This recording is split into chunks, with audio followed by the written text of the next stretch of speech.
kuza rero ngo urarandura ibishyimbo by'umuturage ngo uratema urutoki ngo nahinge ngo amagweja nta nuzi ibyo ari byo ngo yari projet izanywe n'umugore wa na Jeannette Kagame ngo yo korora ngo amagweja ngo akavamo ibobere ngo ibobere kazavamo ubudodo ngo ubudodo bukajya kugurishwa muri textilwa ngo bakajya bakoramo imyenda. Mu by'ukuri ntabwo u Rwanda rwari rwagera kuri iyo level ukagira ipfunwe ryo kuvuga kuvuye mu Rwanda kubera amateka mabi yaranze igihugu cyacu. Nimureke amateka mabi tuyahanagure twubaka amateka meza. Nimureke igihugu tugihindure kuko nitwe twacyangije.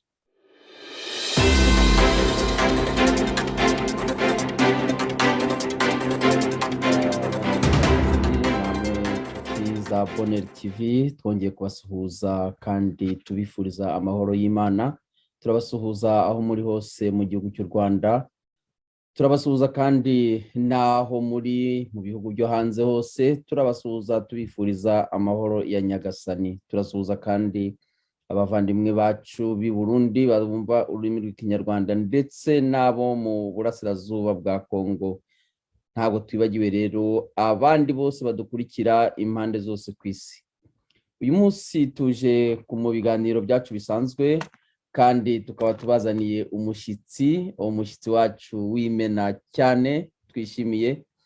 Turagira ngo tubasuhuze Agnes, mwiriwe. Mwiriwe neza Bonheur. Ya, ni iby'umunezero kandi ni iby'agaciro kuba turi kumwe namwe uyu munsi. Turagira ngo tuganire rero kandi nibutse abadukurikiye ko tuvugana Agnes Nkusi ari i Kigali. Ese Agnes Uwimana Nkusi ni muntu ki? Ku bantu batakuzi bakurikiye Bonheur TV mushobora kubibwira? Murakoze cyane, reka maze mbasuhuze cyane abanyarwanda badukurikiye abari ku butaka bw'u Rwanda niho duhereyeho tugere hariya mu bihugu duhana imbibi. Hari abanyarwanda bari muri Repubulika Iharanira Demokarasi ya Kongo, hari ndetse n'abarundi nabo bumva Ikinyarwanda ururimi rwacu. Turabasuhuje cyane, muri Afurika barahari benshi, n'abari ku mugabane w'Uburayi nanjye ndabasuhuje. Abatazi rero Nkusi Uwimana Agnes ni umubyeyi, ni umupfakazi w'imyaka 46, afite umwana umwe w'umuhungu. Nkaba ndi umunyamakuru wabigize umwuga ubimazemo imyaka itari mikeya kuko ni imyaka irenga 20, ntabwo ari mike rero. Nkaba nkunda umwuga w'itangazamakuru cyane, ariko mu kazi nkora natangira umwuga w'itangazamakuru mu kinyamakuru cyitwa Umuseso hari mu mwaka nyine w'2001. Nkaba ndi umwe mu bagore bashinze igitangazamakuru cyandika mu Rwanda mu ba mbere cyitwa Umurabyo mu mwaka w'2005. Kugeza uyu munsi nkaba ndi umuyobozi wacyo, nkaba ndi na nyiracyo, ariko tukaba twaragiye twagura amarembo tugera ku byo bita online, gukorera kuri murandasi twandika amakuru. Nyuma tuza no kugera kuri YouTube, ni ukuvuga ngo ni televiziyo nyine nayo ikora kuri murandasi, kuko mbere twakoraga ikinyamakuru cyari Umurabyo nyine twandika ku mpapuro, tukajya muri imprimeri tugasohora ibinyamakuru tukabigurisha. Nyuma rero tugenda dusatira nyine ikoranabuhanga, birangiye tugeze no kuri YouTube. Ubu rero turakorera cyane umwuga w'itangazamakuru ndakora kuri YouTube, nkorera ntangaza amakuru kugira ngo isi yose ibone amakuru nakoze. Nkaba nkunda rero gutangaza amakuru arebana na politiki y'igihugu cyacu cy'u Rwanda.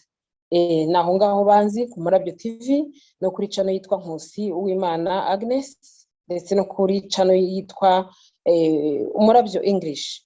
Naho ngaho washakira hatatu. Nkaba rero ndi umugore utuye mu Rwanda nyine uko yabivuze, ni umunyarwandakazi, ntuye mu mujyi wa Kigali, ntuye mu karere ka Nyarugenge, ntuye mu murenge wa Nyamirambo, nkaba ntuye mu kagari ka Kivugiza, nkaba ntuye mu mudugudu w'Imanzi. Ndumva ari uko nakwivuga. Murakoze cyane. Murakoze cyane Agnes Nkusi Uwimana. Ni byiza, ndumva parikuru yanyu rwose uko mubivuga, urugendo mwakoze rw'ubunyamakuru bigaragara koko ari umurimo mukunze cyane, ariko tukagenda dukurikira nk'uko bisanzwe nyine nk'abanyarwanda dukurikira natwe ibibera mu Rwanda, tugakurikira amakuru ari ayo mwandika cyangwa se munyuza kuri za YouTube, turabikurikira cyane. Ariko ntabwo nyine bibuza kuvuga ko akenshi niyo turebye, sinzi niba ari imboni zacu zibona neza, dusanga abanyamakuru rimwe na rimwe hari ibibazo cyangwa se inzitizi mugenda muhura nazo. Akenshi rero hari nk'ibiganiro tugenda dukurikira, ugasanga hari aho bakwikoma, hari aho nk'ikiganiro cy'ubushize nakurikiraga ahantu uteza ubwega uvuga uti muranshakaho iki mwa bantu mwe. Aho rero nkagera nkibaza nkavuga nti ese Agnes, ibi bibazo ufite mu mwuga wawe nk'umunyamakuru byatangiye ryari, byatangiye bite? Ego, hari hajemo ibibazo bya connection ndakumva. Nshobora gusubira mu kibazo? Ikibazo nari maze kumva ko nkunda gukora inkuru ariko banyikoma, hari inkuru mperutse gukora niho wari ugeze. Yego, navuga nti hari ni byinshi cyane, ariko ndavuga mu nkuru nari mperutse kureba aho inkuru bavuga guti abantu bakwikoma babwira uti se muranshakaho iki. Ubwo wenda byose turabigarukaho, ariko nagira ngo mbaze mu by'ukuri ibibazo byo mu mwuga wawe nk'umunyamakuru byatangiye ryari? Ni muri iki gihe cyangwa ni ibintu bisanzwe? Ko mu binyamakuru byose mwavuze uko mwatangiye mubikora mubishiraho n'ibyo mwakoreye byose, ese ibyo bibazo byari bisanzweho? Yego, murakoze.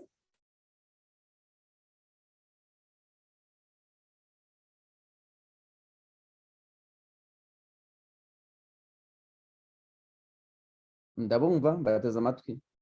Yego, murakoze cyane. Muragira muti se byaba byaratangiye ryari kunyikoma kungendaho? Niko navuga byatangiye mu mwaka wa 2006, nibwo nandika ikinyamakuru nyine gisohoka mu mpapuro. Niho nakoze inkuru irebana na jenoside, niko navuga. Kuko nerekanaga ko uruhande rumwe rw'abanyarwanda, igice kimwe cy'abanyarwanda kiri guhabwa ubutabera, ariko ikindi gice ntigihabwa ubutabera. Kandi mu Rwanda ibice byose by'abanyarwanda jenoside yarabakozeho, nta munyarwanda utarakozweho na jenoside yabereye mu gihugu cyacu cy'u Rwanda. Ibyo rero nabivuzeho, nerekana uburyo bamwe bari kujya bari kwitaba nyine ubutabera n'ibyo, ariko abandi bo ntibitaba ubutabera. Icyo gihe bamfunze umwaka wose, mara umwaka muri prison centrale de Kigali izwi ku izina rya 1930. Ndataha, ntashye narongera ubundi ndandika.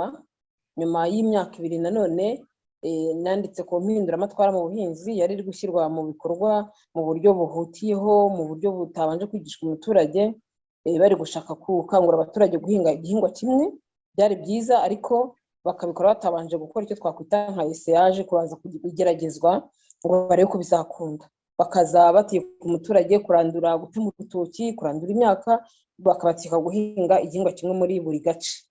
Ibyo rero nabyo wabonaga abanyarwanda batabyakiriye neza, kuko byari bibabangamiye. Nabyo mbyandikaho.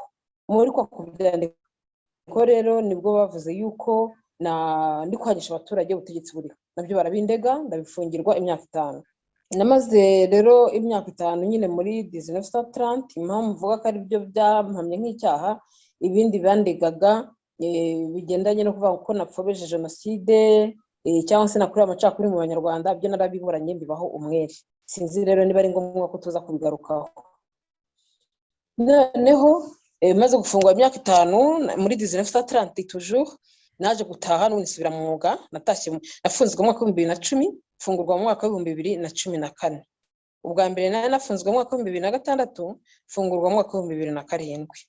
Ubwo rero wa mwaka wa 2014 ngeze hanze byabanje kuntonda, ariko n'ubundi nasohotse mfite umugambi ari wa wundi, ari uwo gukomeza kuvugira umuturage. Wa wundi nyine utagira ijwi nkamubera ijwi, nkabara voix de sans voix. Ibyo rero narabikomeje ndabikora, ariko nkabikora n'ubundi imijugujugu indi inyuma. Nkabikora imijugujugu indi inyuma, aho ngiye hose bakaba ntibishima, aho ngiye hose ugasanga mfite ingenza zingendaho, nakora ibyo abandi banyamakuru bakoze bagenzi banjye, ngiye ngahura n'ingorane kandi bo bigaramiye. Naje rero kubyitegereza byose, ndabireba mbona ni ibintu bitambereye nk'umuntu umaze igihe mu itangazamakuru, igihe kinini kitari gito. Ni ukuvuga ngo imyaka maze mfakaye ni nayo maze ndi mu itangazamakuru, ni imyaka iri hejuru ya 20, imyaka hafi 23, ntabwo ari imyaka mikeya. Ndareba ubwo mbere dukora itangazamakuru twari kumwe n'abo bita Bakabonero Charles mu kinyamakuru cyitwa Umuseso. Mu by'ukuri wabonaga ko dufite ubwisanzure mu gutanga amakuru, mu gutangaza amakuru, mu gutara no gutangaza amakuru. Twari dufite ubwisanzure, twajyaga kuri tele gushaka amakuru tukayazana tukayatangaza, tugacuruza ibinyamakuru, ugasanga rwose dufite, navuga ko twari dufite icyanzu, twari dufite n'ijambo. Ariko nyuma itangazamakuru ryaje guhinduka ribi cyane, yahindutse ribi cyane, turabibona. Nibwo bagenzi banyine bahunze baranambwira ati Agnes waje tukagenda kubona igihugu kibaye kibi, ariko ngiye mbabwira yuko twese tutahunga ngo bikunde ko bo bagendanye ngasigara. Narasigaye kuko baramfunga nyine inshuro 2 zose, ariko nta kibazo, ntabwo nababaye kuko nabaye igitambo. Nubwo nabambwiye ariko abaturage barabambuwe. Icyo gihe bashakaga kubashyiraho igitugu cyo guhinga igihingwa kimwe, kandi mu by'ukuri bitumvikana. Urabona twavutse dusanga abasogokuru n'abasogokuruza bafata amateke n'ibishyimbo bagashyiramo n'umwumbati umwe umwe mu murima, bakaba bashingamo n'umugozi w'ikijumba, kimwe kikajya kirishwa ikindi. Ibyo amashaza bakavanga n'ibishyimbo bakashyiramo ishaza rimwe rimwe, mbese ubunyobwa ukaba wavangamo ikindi kintu. Ibyo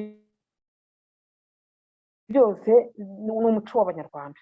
Kuza rero ngo uraramba ibishyimbo by'umuturage, ngo uratema urutoki, ngo nahinge ngo amagweja nta nuzi ibyo ari byo, ngo yari projet izanywe n'umugore wa na Jeannette Kagame ngo yo korora ngo amagweja ngo akavamo ibobere, ngo ibobere kazavamo ubudodo, ngo ubudodo bukajya kugurishwa muri tegistirwa, ngo bakajya bakoramo imyenda.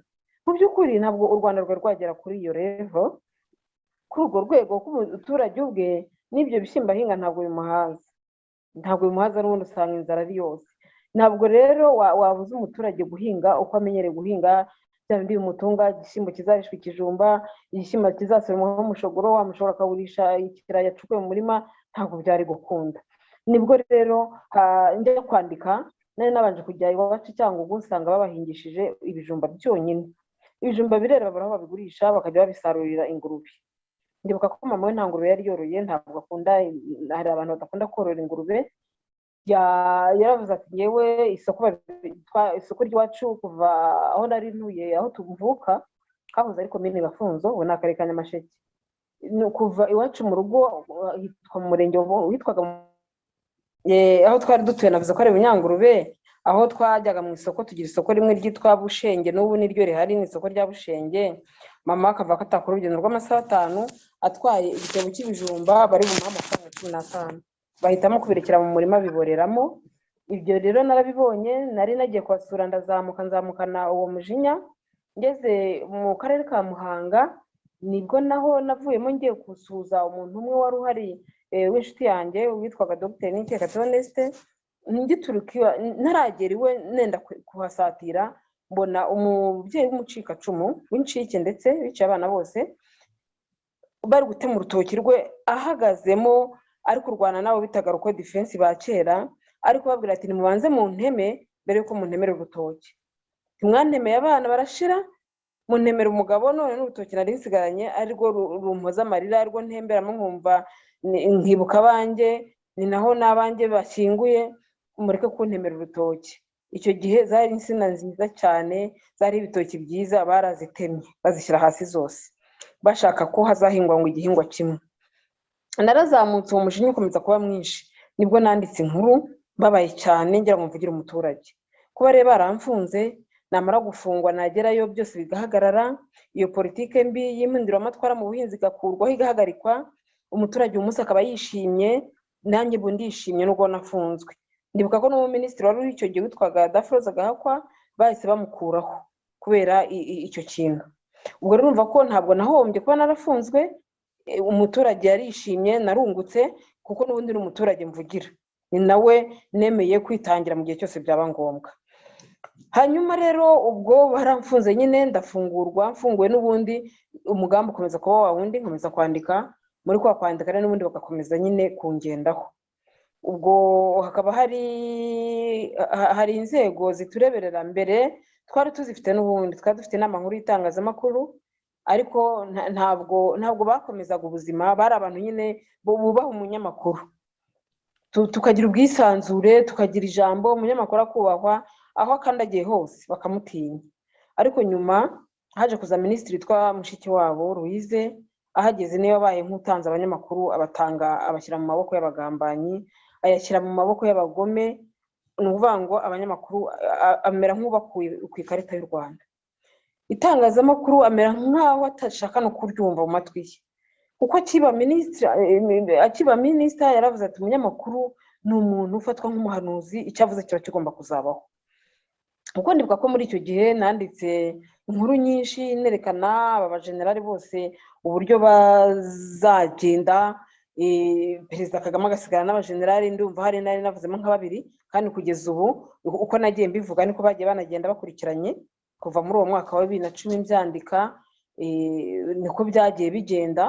Ndibuka ko badufunga hariho ya nkubiri y'abajenerali rero batangiye guhunga, hagiye Kayumba Nyamwasa n'abajenerali Karegeya. Mbese byari bitangiye bikomeza gutyo kugeza uyu munsi aho bigeze. Mwese mugenda mubikurikira. Ubanza ari Colonel Karegeya, Patrick Karegeya, Colonel Karegeya na Generali Kayumba Nyamwasa. Yego. Muri icyo gihe mu mwaka wa 2010 hariho iyo nkubiri, babanje kugenda, nyuma hagenda n'abandi bakurikiyeho, n'abandi barafungwa kugeza uyu munsi. Uko bihagaze namwe murabikurikira, nta muntu udakurikira. Batomu byabagamba bagiye bafungwa mureba, bariya ba Rusagara, ba Karenzi, izi ibibazo bose barimo bayibingira. Ibi byose bigenda bikurikirana nk'uko nagiye mbyandika muri bya binyamakuru, archive zirahari.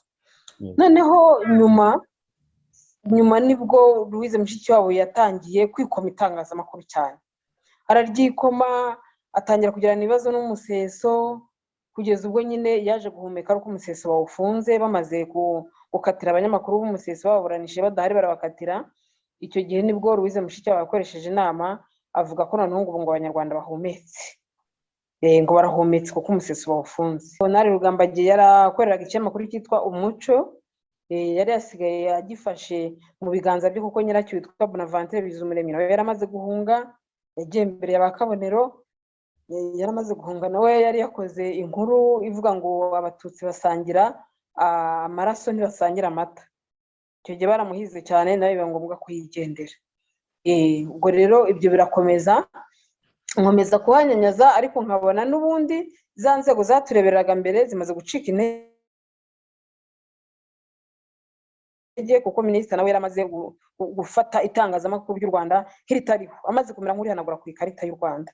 N'abasigaye ubona bari gukora mu kwaha kwa FPR Inkotanyi. Hasigaye mbese rya tangazamakuru rya propaganda, ryo gusubiramo icyundi yavuze, ryo kwandika ngo Perezida Kagame yatanze gira inka hariya, yatashye umuhanda wa Kigali Kibuye. N'iryo tangazamakuru ryasigaye. Ubwo ndakomeje nyine ngiye gukora, ariko nkabona za nzego zitureberera. Hari urwego rwitwa RMC, ni urwego rw'abanyamakuru bigenzura. Uru rwego rero rwaje ari twe twarushinze, turushinga hari Umuseso, Umurabyo, Rushyashya, Umuco n'ikindi kinyamakuru kimwe. Twari ibinyamakuru 5 turushinga, twari muri Hotel Okapi, tugira ngo tujye twikebura hagati yacu, kugira ngo niba hari umunyamakuru ukoze icyaha, ikosa, tumukebure mbere y'uko polisi yagira uruhare mu kuza kumufata. Tumaze kurushinga rero urumva ko bakabonera bahise bahunga. Urwo rwego turushinga rwitwaga urwego rw'abahwituzi. Ubwo baje kurufata, baruhindurira izina, ruza kugera kuri RMC. Noneho ndetse leta ihita imera nk'irushimuse, yararujyana ishyiramo budget yayo. Urumva niba abantu batangiye gukoresha budget ya leta, ntabwo baba bakireberera umunyamakuru, ntabwo umunyamakuru aba agifitemo ijambo. Nabo rero batangira kumera nk'abari kuzengereza itangazamakuru.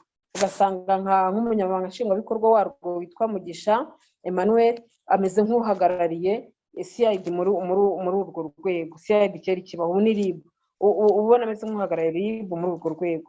Umunyamakuru yajyana ikibazo n'umuturage, aho kugira ngo bicare babahuze babunge, aho guteka bagashaka kumva ko umunyamakuru agomba gutsindwa, umuturage ari ugomba guhabwa ijambo. kandi umunyamakuru yerekana fagite zose, ibimenyetso by'aho yakuye inkuru. Tuza kureba rero ibyo byose turabyitegereza, tubona ihohoterwa n'ubundi rikorerwa umunyamakuru kera, bananirwa no kwihangana, bamwe barigendera barahunga, nk'uwitwa Gatera Stanley yahise yigira Uganda, bariho ajya gukorera, niho yakomereje akazi, yabonaga urwo rwego rukomeje kumurenganya cyane, rumuhoza mu manza n'abitwa ba Efuremu afite ikinyamakuru cyitwa Ingenzi, nawe yahoraga mu manza, nitwa Sumani niyo nambaza ufite ikinyamakuru cyitwa Rugari, nawe yahoraga mu manza za hato na hato. Igere cyaraje kugera tubona ibyo bintu byose nta muntu wazabivamo. Njyewe rero njya gufata umwanzuro wo kuva muri iyo monde journalistique, muri monde y'itangazamakuru rikorera hano ku butaka bw'u Rwanda, rigenzurwa na leta y'u Rwanda, niko navuga, cyangwa se rigenzurwa n'urwego rw'abanyamakuru bigenzura. Naje kuryama ari nijoro, ndyama bigeze saa 8 z'ijoro, numva umudamu umwe ukora muri urwo rwego witwa Lydia arampamagaye. Nibaza ikintu kibampamagara nijoro, biranyobera, ngira ngo baragiye nko kumbikira umuntu wapfuye. Arampamagara arambwira ati Agnes, ejo uzaboneka. Ndavuga nti nzaboneka, ni iki kibaye? Ati uzitabe kuri RMC. Ntoke ntibyari, ati saa 9 za nimugoroba. Ntizaza. Akimara kumpamagara bahita boherezana n'ibaruwa yihuse kuri email. Fase kumpamagara nijoro saa 8 z'ijoro, nzitaba ejo saa 9, bwari buke ntoroka igihugu. Ni iki se nakoze gituma mpamagazwa igitaraganya nk'uhamagara icihebe? Nibwo rero naje kureba, mbona ari ibintu by'agasuzuguro bikomeje kungendaho, no kugira ngo bampe carte ya RMC, nabanje guca muri interrogatoire z'urudaca. Njyana n'uwitwa Gatanazi Etienne wari ufite Rio Talk Channel, n'uwitwa Theo Nsengimana ufite Umubavu TV, waranafunze ari mageragere. Twari batatu ahari niba ntibeshya, batwima amakarte, ahubwo babanza kudutumira, abandi barayababo twasabiye rimwe, twebwe babanza kudutumira ngo mu nama. Inama yabereye kuri Zoom ikoranabuhanga, turayitabira, babanza kuduha warning ya nyuma, baratwihanangiriza, bavuga ko inkuru dukora ngo zitajyanye n'amahame agenga umwuga w'itangazamakuru, ndetse bavuga ko dukorana n'abantu ngo bo hanze b'ibigarasha, ngo ko tubaha ijambo cyane ngo mu bitangazamakuru byacu. Noneho baduha amakarte, ariko njyewe nari nyimaranye nk'amezi 3 bayimpaye, mbonye bashatse kuyinsuzuguriraho gutyo. Kandi nakwibuka ko maze n'igihe mu itangazamakuru, ari rya tangazamakuru ry'ubudode gusa, ryo kwirwa bagutegeka ngo gukora inkuru izi n'izi, ngo uhe ijambo uyu ntumuhe ijambo. Noneho ugasanga ni rya tangazamakuru ryuzuyemo ivangura, naryo ugasanga si ryo twakoze kera, ugasanga itangazamakuru ryarapfuye ubwaryo. Njyewe mbona ni nk'agasuzuguro kuri jyewe. Ndavuga nti njye nkeneye kwisanzura, nkeneye gukora itangazamakuru rivugira umuturage kandi ntaciye ku ruhande, ntabogamye, nkavuga ikibazo cy'umuturage kandi kikagera kure kikumvikana. Leta mbona ko nkomeje gukora gutyo bambwira ngo uvuga ibintu bivuge, n'ubundi ntavugira umuturage, ahubwo nazashiduka ni kuvugira leta. Ubwo nabyutse kare mu gitondo, cyagiye sinitaba nyine ku saba mpaye, ahubwo saa 2 bafungura ibiro, nahagize basubiza ikarita yabo, ndabwira ko ngiye ntakiri kuri sous control y'ubuyobozi bwabo. Ubwo maze kubaha ya carte yabo, sigara njye nkora ndi umudamu uhisemo gukora itangazamakuru kuri YouTube. Mpitamo kubera mu YouTuber, numva ko boss wanjye ari Google, kuko ni umunyamerika, ni kampani y'umunyamerika dukorera. Numva ko ngiye kumukorera akajya mpemba kandi ngakorera umuturage, kuko umuboss wacu udukoresha uriya munyamerika ntabwo agutegeka ngo uzakore kuri ibi. Ushatse wakora ku butetsi, wakora ku buhinzi, wakora kuri music, wakora kuri siporo, wakora ku ihohoterwa rikorerwa abagore, wakora aho ushatse. Ariko njye nahisemo gukora kuri politiki kuko ari iri mu maraso yanjye, kuko ariyo nkunda, kandi mpitamo kuvugira umuturage kuko ariwe mbona urengana, kandi nkaba ndashobora kwihanganira akarengane kabone n'ubwo nakwicwa. Ubwo rero nahisemo kwisanzura, koko ndanisanzura, ndabibona. Njya kuri YouTube mvugira umuturage ufite ibibazo, ukabona amakosa ya FPR Inkotanyi kari ku butegetsi, ukazengerezwa n'inzego z'ibanze, ba gitifu, ba mudugudu, bamwaka ruswa kugira ngo bame service. Abo bose mbaha ijambo kugira ngo baze berekane amakosa yose, maze akosorwe, umuturage nawe abone ubwisanzure, abone ubwigenge mu gihugu cye, ahabwe ijambo. YouTube yanjye yarenyeho umurongo gutyo, numva rero kuva natangira kwikorera ibyo byanjye nkora YouTube yanjye ndayikora nkabona amafaranga, mu gihe ibindi nanirwaga mu bintu by'ubudode bidashinga bitagira n'amafaranga by'agasuzuguro gusa. Wahamagara hari uburyo badutegeka gukora inkuru bakavuga ko inkuru ngomba kuba ifite icyo twakwita ni nka angle eshatu, ni ukuvuga ngo kumenya ngo ninde utanga amakuru uvugwaho ninde, baramuvugaho iki, none ukajya no kureba version icyo kintu cyabereye cyakorewe, ibyo byose bikagaragara mu nkuru, noneho ukajya no gushyiraho version donc icyo umuyobozi wo mu nzego za leta bivugaho. Ni ukuvuga ngo niba inkuru wayikoze ukaba utabonye meya w'akarere cyangwa se executive w'umurenge, iyo nkuru ngo ntiyuzuye.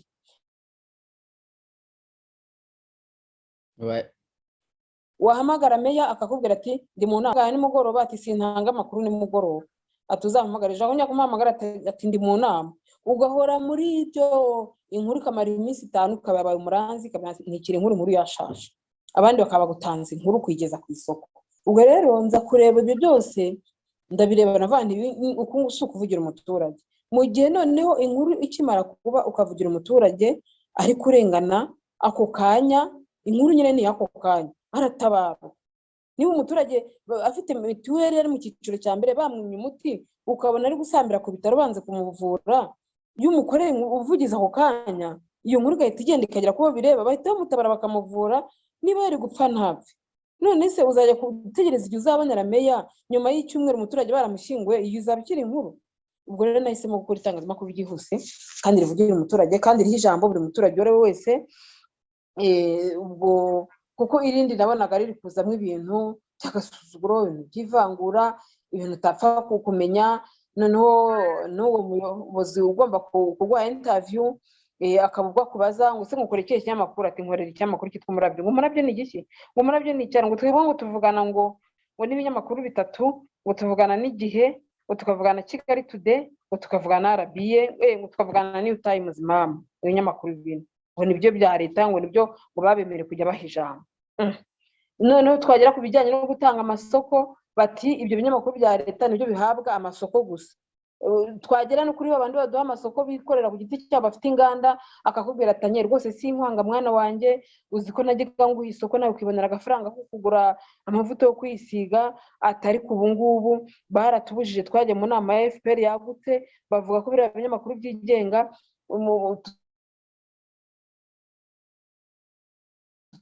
babuza kuzongera baratubuza, baravuga ngo tuzongere kubaha amasoko, ngo bamara kurengwa ngo bagatuka leta, ngo bariya ngo no birirwa bahijambo ngo bigarashe, ngo ntuzongere ngo kubaha ngo amasoko, ngo badufungira amazi n'umuriro batukima amasoko asigara RBA, Igihe, New Times na Kigali Today.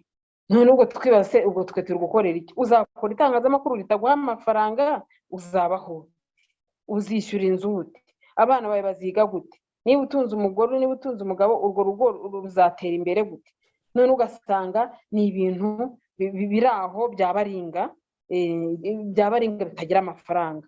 Mpitamo rero kuvuga ngo YouTube niyubahwe, kuko YouTube ndayikorera kandi kampemba, ukwezi kugashira nkabasha kwishyura inzu, nkishyura na minerivare y'umwana, nkabasha no kubaho.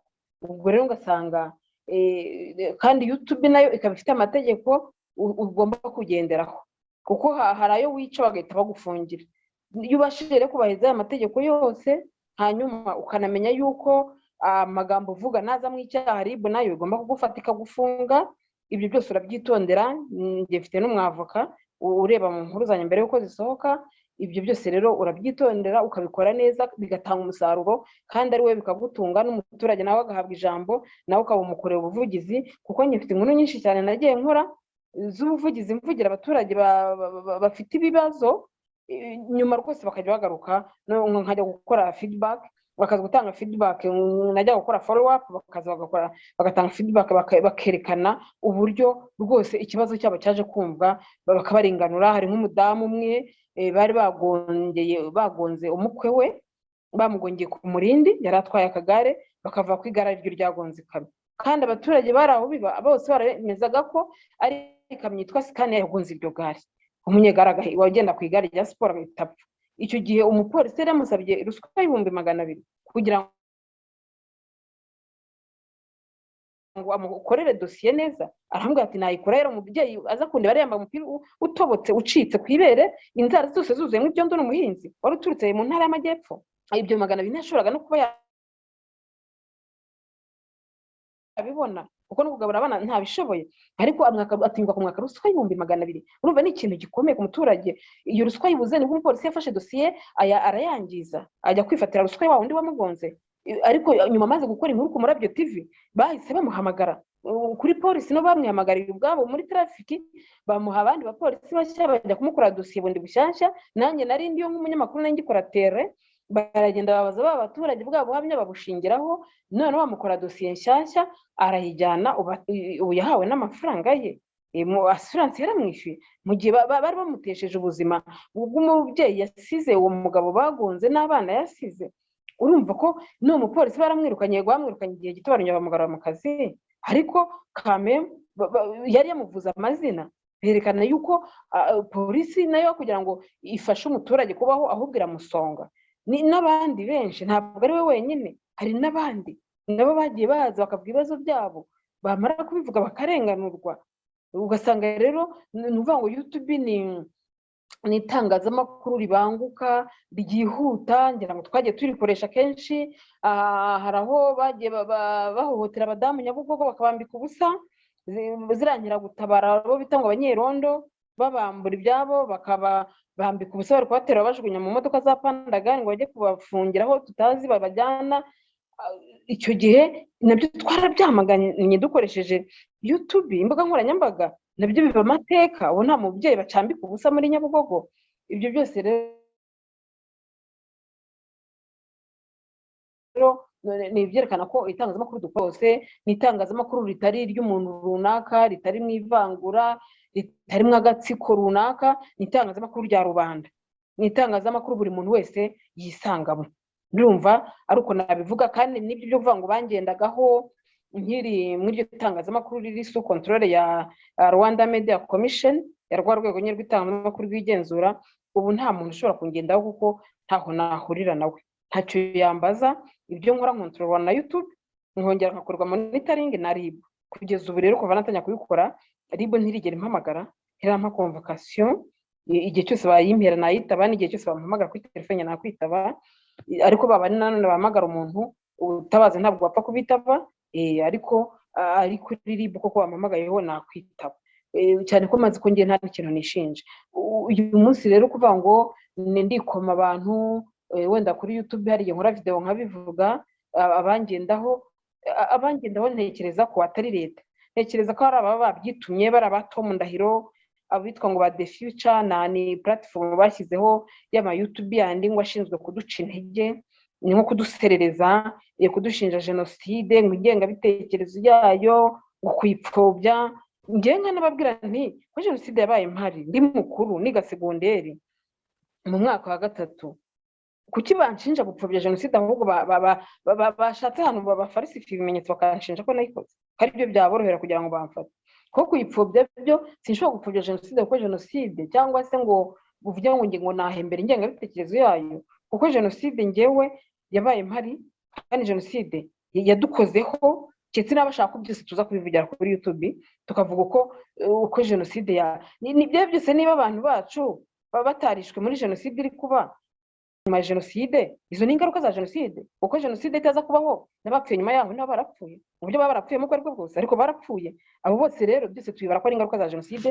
Niyo mpamvu genocide ntayikunda ngo nyishyigikire ngo kuko yabaye, cyangwa nyipfubye, cyangwa ngo ngire ibindi byose nyikoraho birebana n'icyaha, cyane ko nzi yuko yankozeho ngewe cyane by'umwihariko. Ntabwo ndabivuga, ahari igihe kizagera mbivuge, ariko ababizi, abo duturuka mu karere kamwe ntacyo batazi. Ntabwo ari ibintu wavuga ngo Nyesi, ngo niba ngo higwaga ngo ubwoko bw'abatutsi, ngo kwa Nyesi tubireba niba wenda turebeye ku isura, kuko tubona atari we avuga ko genocide yamukozeho gute. Genocide nta munyarwanda itakozeho, hazajya umuntu uzakubeshya. Nta munyarwanda n'umwe wari mu gihugu cy'u Rwanda itakozeho, keretse uwari inyuma yacyo. Wenda wari waragiye muri misiyo, wari waragiye se mu bihugu by'amahanga akajyana n'umuryango we, wari se warahunze akaba ari mu bari kuza gufata igihugu, wowe niba nta muryango wasize mu Rwanda, akaba umuryango yari ari kumwe nawe iyo yahungiye akaza awuzanye, uwo ntabwo yamukozeho. Ariko twe twari duhari twese, yaba umuhutu rero kwirwa wumva ko Agnes ushaka kumushinja ibyaha nk'ibyo ntabwo wamutsinda kuko nyifite n'ibimenyetso. Ubwo rero izo platform bashyizeho ngo za The Future n'abandi n'abo bato mu Ndahiro nabo kuduca intege, ngo kudutera ubwoba kugira ngo tutavuga, ariko ngewe narabahakaniye. Igihe cyose mfite icyo mvuga ngomba kuvuga, ijambo ni iryanjye. Nababwiye ko uyu mwaka nyine ari ugusoza urugamba, ko turi ku rugamba rwo kwibohoza, turi ku rugamba rwo guharanira kwiha ijambo, kuvuga ibitagenda byose, ukumva yuko nta muntu ugomba kukunika kuko watanze igitekerezo, kandi kabone yanakunigwa none kugira ngo nibwo n'ijambo wanigwa n'uribwira. Ibyo rero ni ibintu narangije kurenga ngewe, ntabwo gusinyina biyama kuko narangije kubiyama bose, narabarangije ntawe ukinshotora. Naho rero navugaga bashaka kugenda, ariko nta leta ingendaho, leta nta kibazo mfitanye nayo, nzagira nayo ikibazo igihe nzakora icyaha, igihe nzarenga nyine wa murongo bava ngo ni nyirantarengwa, igihe nzagonga urukuta rw'amategeko. Ariko kugeza ubu ngewe mfite uburenganzira bwo kuvuga, rwose ndumva nta kintu gito nashinja leta ku ruhande rwanjye, kuko ndavuga nk'ivovota abantu bari hanze ati he wa mugore we barakwica, baragufunga, wakoje hagati mu ntozi, ubaye nka idamange, ukoze baragufunga, baramfunga. Se nakoze iki? Baramfunga nakoze iki? Niba navuze amakosa y'ishyaka riri ku butegetsi FPR Inkotanyi nkayashyira hariya nkayerekana mfite n'ibimenyetso byayo, baramfunga kubera ko nakoze iki? Tugomba kwerekana ayo makosa kuko ngewe nicyo cyampagurukije, nicyo cyatumye mva muri monde y'abanyamakuru bagenzurwa na RMC nkajya muri monde y'abayutuba, hahandi aho bagenzurwa na YouTube au niveau international, bareba ngo ikosa ryakozwe n'iriye. Mu gihe rero nzi neza yuko ndi kontrolwa kugenzurwa na YouTube, nkagenzurwa na RIB, ngomba kuvuga ijambo ryose nemye, kuba nzi yuko mfite ibimenyetso kandi nzi yuko nta kosa nakoze cyangwa se nta cyaha nakoze. Ndumva ari ibyo wambajije, niba aricyo ntasubije neza urongera umbaze, ndongera ngusubize, ariko numvaga ahari ibyo wambajije ariko nabyumvise. Urakoze. Murakoze cyane Agnes ku ibyo bisobanuro byinshi muduhaye kandi byiza. Gusa ndagira ngo wenda mu byo mwavuze hari utubazo tumwe na tumwe ngira ngo mudusobanurire, ko nk'urugamba mwarwanye muvuga muti ndetse mukanabifungirwa muvuga muti abaturage kuba bategekwa guhinga igihingwa kimwe ndetse bagatemerwa imyaka, ibintu byo bikangirizwa. Wagize uti narabifungiwe, narabambwe, ariko umuturage arabamburwa. Ese mu by'ukuri koko uremeza ko ubu ngubu mu gihugu cy'u Rwanda umuntu ashobora guhinga icyo ashaka hose, niko bimeze, akahinga agasarura nta kibazo? Yego urakoze. Icyo nkuhamiriza neza, niba ufite nawe umuryango mu Rwanda simbizi wawubaza, kugeza ubu umuturage arahinga icyo ashatse. Arahinga, ashobora kuteza kuko atabonye ifumbire, ashobora kuteza kuko yahuye n'ikiza cy'imvura cyangwa izuba, ariko mu by'ukuri umuturage kugeza ubu arahinga icyo ashatse pe. Arahinga. Gusa icyo maze kubona kimaze gucika mu Rwanda ni ikawa. Uko ziri gucika niko ziri kugira n'amafaranga menshi, ariko mu Rwanda ntabwo bakitabira guhinga ikawa. Ku ngoma ya Habyarimana nibwo hariho iyo gahunda yo guhinga amakawa cyane, barayahinga cyane ndetse imirima myinshi bahindura amakawa, ariko ubu amakawa yaraciye, ikawa zaracitse. Hanyuma ishyamba naryo n'inturusu, ku ngoma ya Habyarimana ndibuka ko bashishikarizaga buri munyarwanda wese gutema igiti, ngo nutema igiti kimwe ujye utera bibiri. Hari indirimbo yanabivugaga, kugira ngo u Rwanda nyine rukomeze kubona imvura, rukomeze kugira ibihe byiza mbese. Ariko ubu urabona ko amashyamba yaracitse, ntawe utema igiti ngo atere ikindi, ahubwo mu gihe gito uzasanga u Rwanda rwabaye ubutayu. Aho niho hantu honyine wanenga. Ariko ikindi, hari ibishanga abaturage bihingiragamo ibijumba mu gihe cy'impeshyi, aho bita mu Nkuka. Mu gihe cy'impeshyi bakaba bafite ibyo bijumba cyangwa se imyumbati. Ibishanga byarabafashaga cyane, ariko leta yarabibambuye. Ibihe abashoramari batuye mu Rwanda ngo bahingemo ibisheke, nabyo nari nabivuzeho, baramfunga. Nabyo mu byo bamfungiye byari birimo. Ariko ubu ngubu basigaye bafata ibishanga bimwe bakabihingwa amakoperative, bagahinga ibigori cyangwa se umuceri, nabyo biri gukorwa, ariko mu by'ukuri ibishanga byari bifitiye akamaro kanini abaturage. Naho bonyine leta yagize esheke, yatombye esheke, navuga yeshuwe, ariko ahandi mu busanzwe abafite imirima yabo barahingamo ibishyimbo, amateke, ahantu hose usanga umuntu ahinga icyo ashatse, nta muntu babuza guhinga icyo ashatse. Ikindi cyo nagihamya, keretse nyine muri ibyo bihe bamfunze ari nabyo nazize.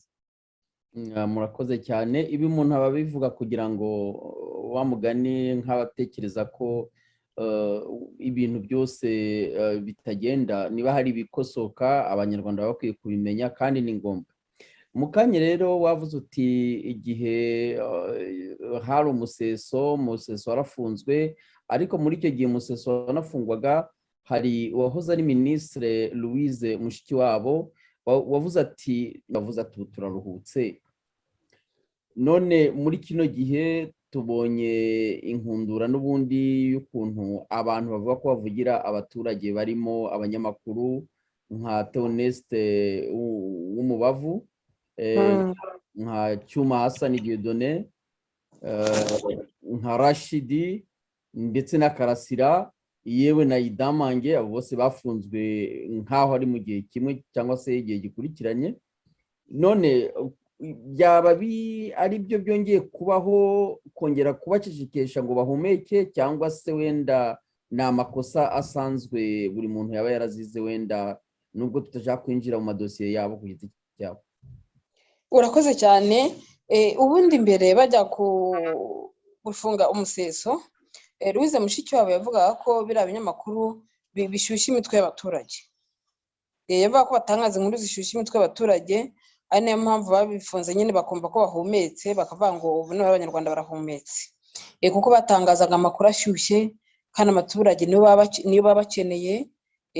Ubwo rero nyuma yaho itangazamakuru nyine umva ko ryabaye nk'irihwekereye, hasigara itangazamakuru rya propagande, rya rindi nyine navuga ngo ry'inkoma amashyi, risubiramo ibyo abandi bavuze, bakotinga inkuru zo kuri RBA, izo ku gihe, akaba arizo nabo bashyira kuri za website zabo. Niko byagenze. Nyuma rero byabaye nk'ibizira rimwe, urumva hajeho ibyo bita YouTube. Ntabwo rero mu Rwanda YouTube zari zakamenyerwa, niba zaranaje imbere ntabwo tujya tumengeza zatangira, ariko mu Rwanda ho nibwo zari zitangiye gufata umurego. Ubwo nyuma haba haje rero ikintu kimeze nka politike, donc hari igihe kigera nk'amakuru akaboneka kuko ajyanye na politike. Nibwo rero hatangiye kuvuga uwitwa Rashidi, aratangira aravuga rwose, Hakuzimana Abdul Rashid, aratangira avuga ku bitagenda neza mu gihugu, akora critique. Haza uwitwa Aimable Karasira, naho aravuga, hari n'Umubavu TV naho akomeza kugendaho ijambo umuturage. Hanyuma haza kuzana na Cyuma Hassan Dieudonné, nawe arakora mbere y'uko afungwa, na nyuma afungwa arongera arakora mu buryo bufatika rwose bugaragara, nawe akajya ajya no kuri tera agaha umuturage ijambo nta namwe atageraga, igihugu cyose akakijagajaga.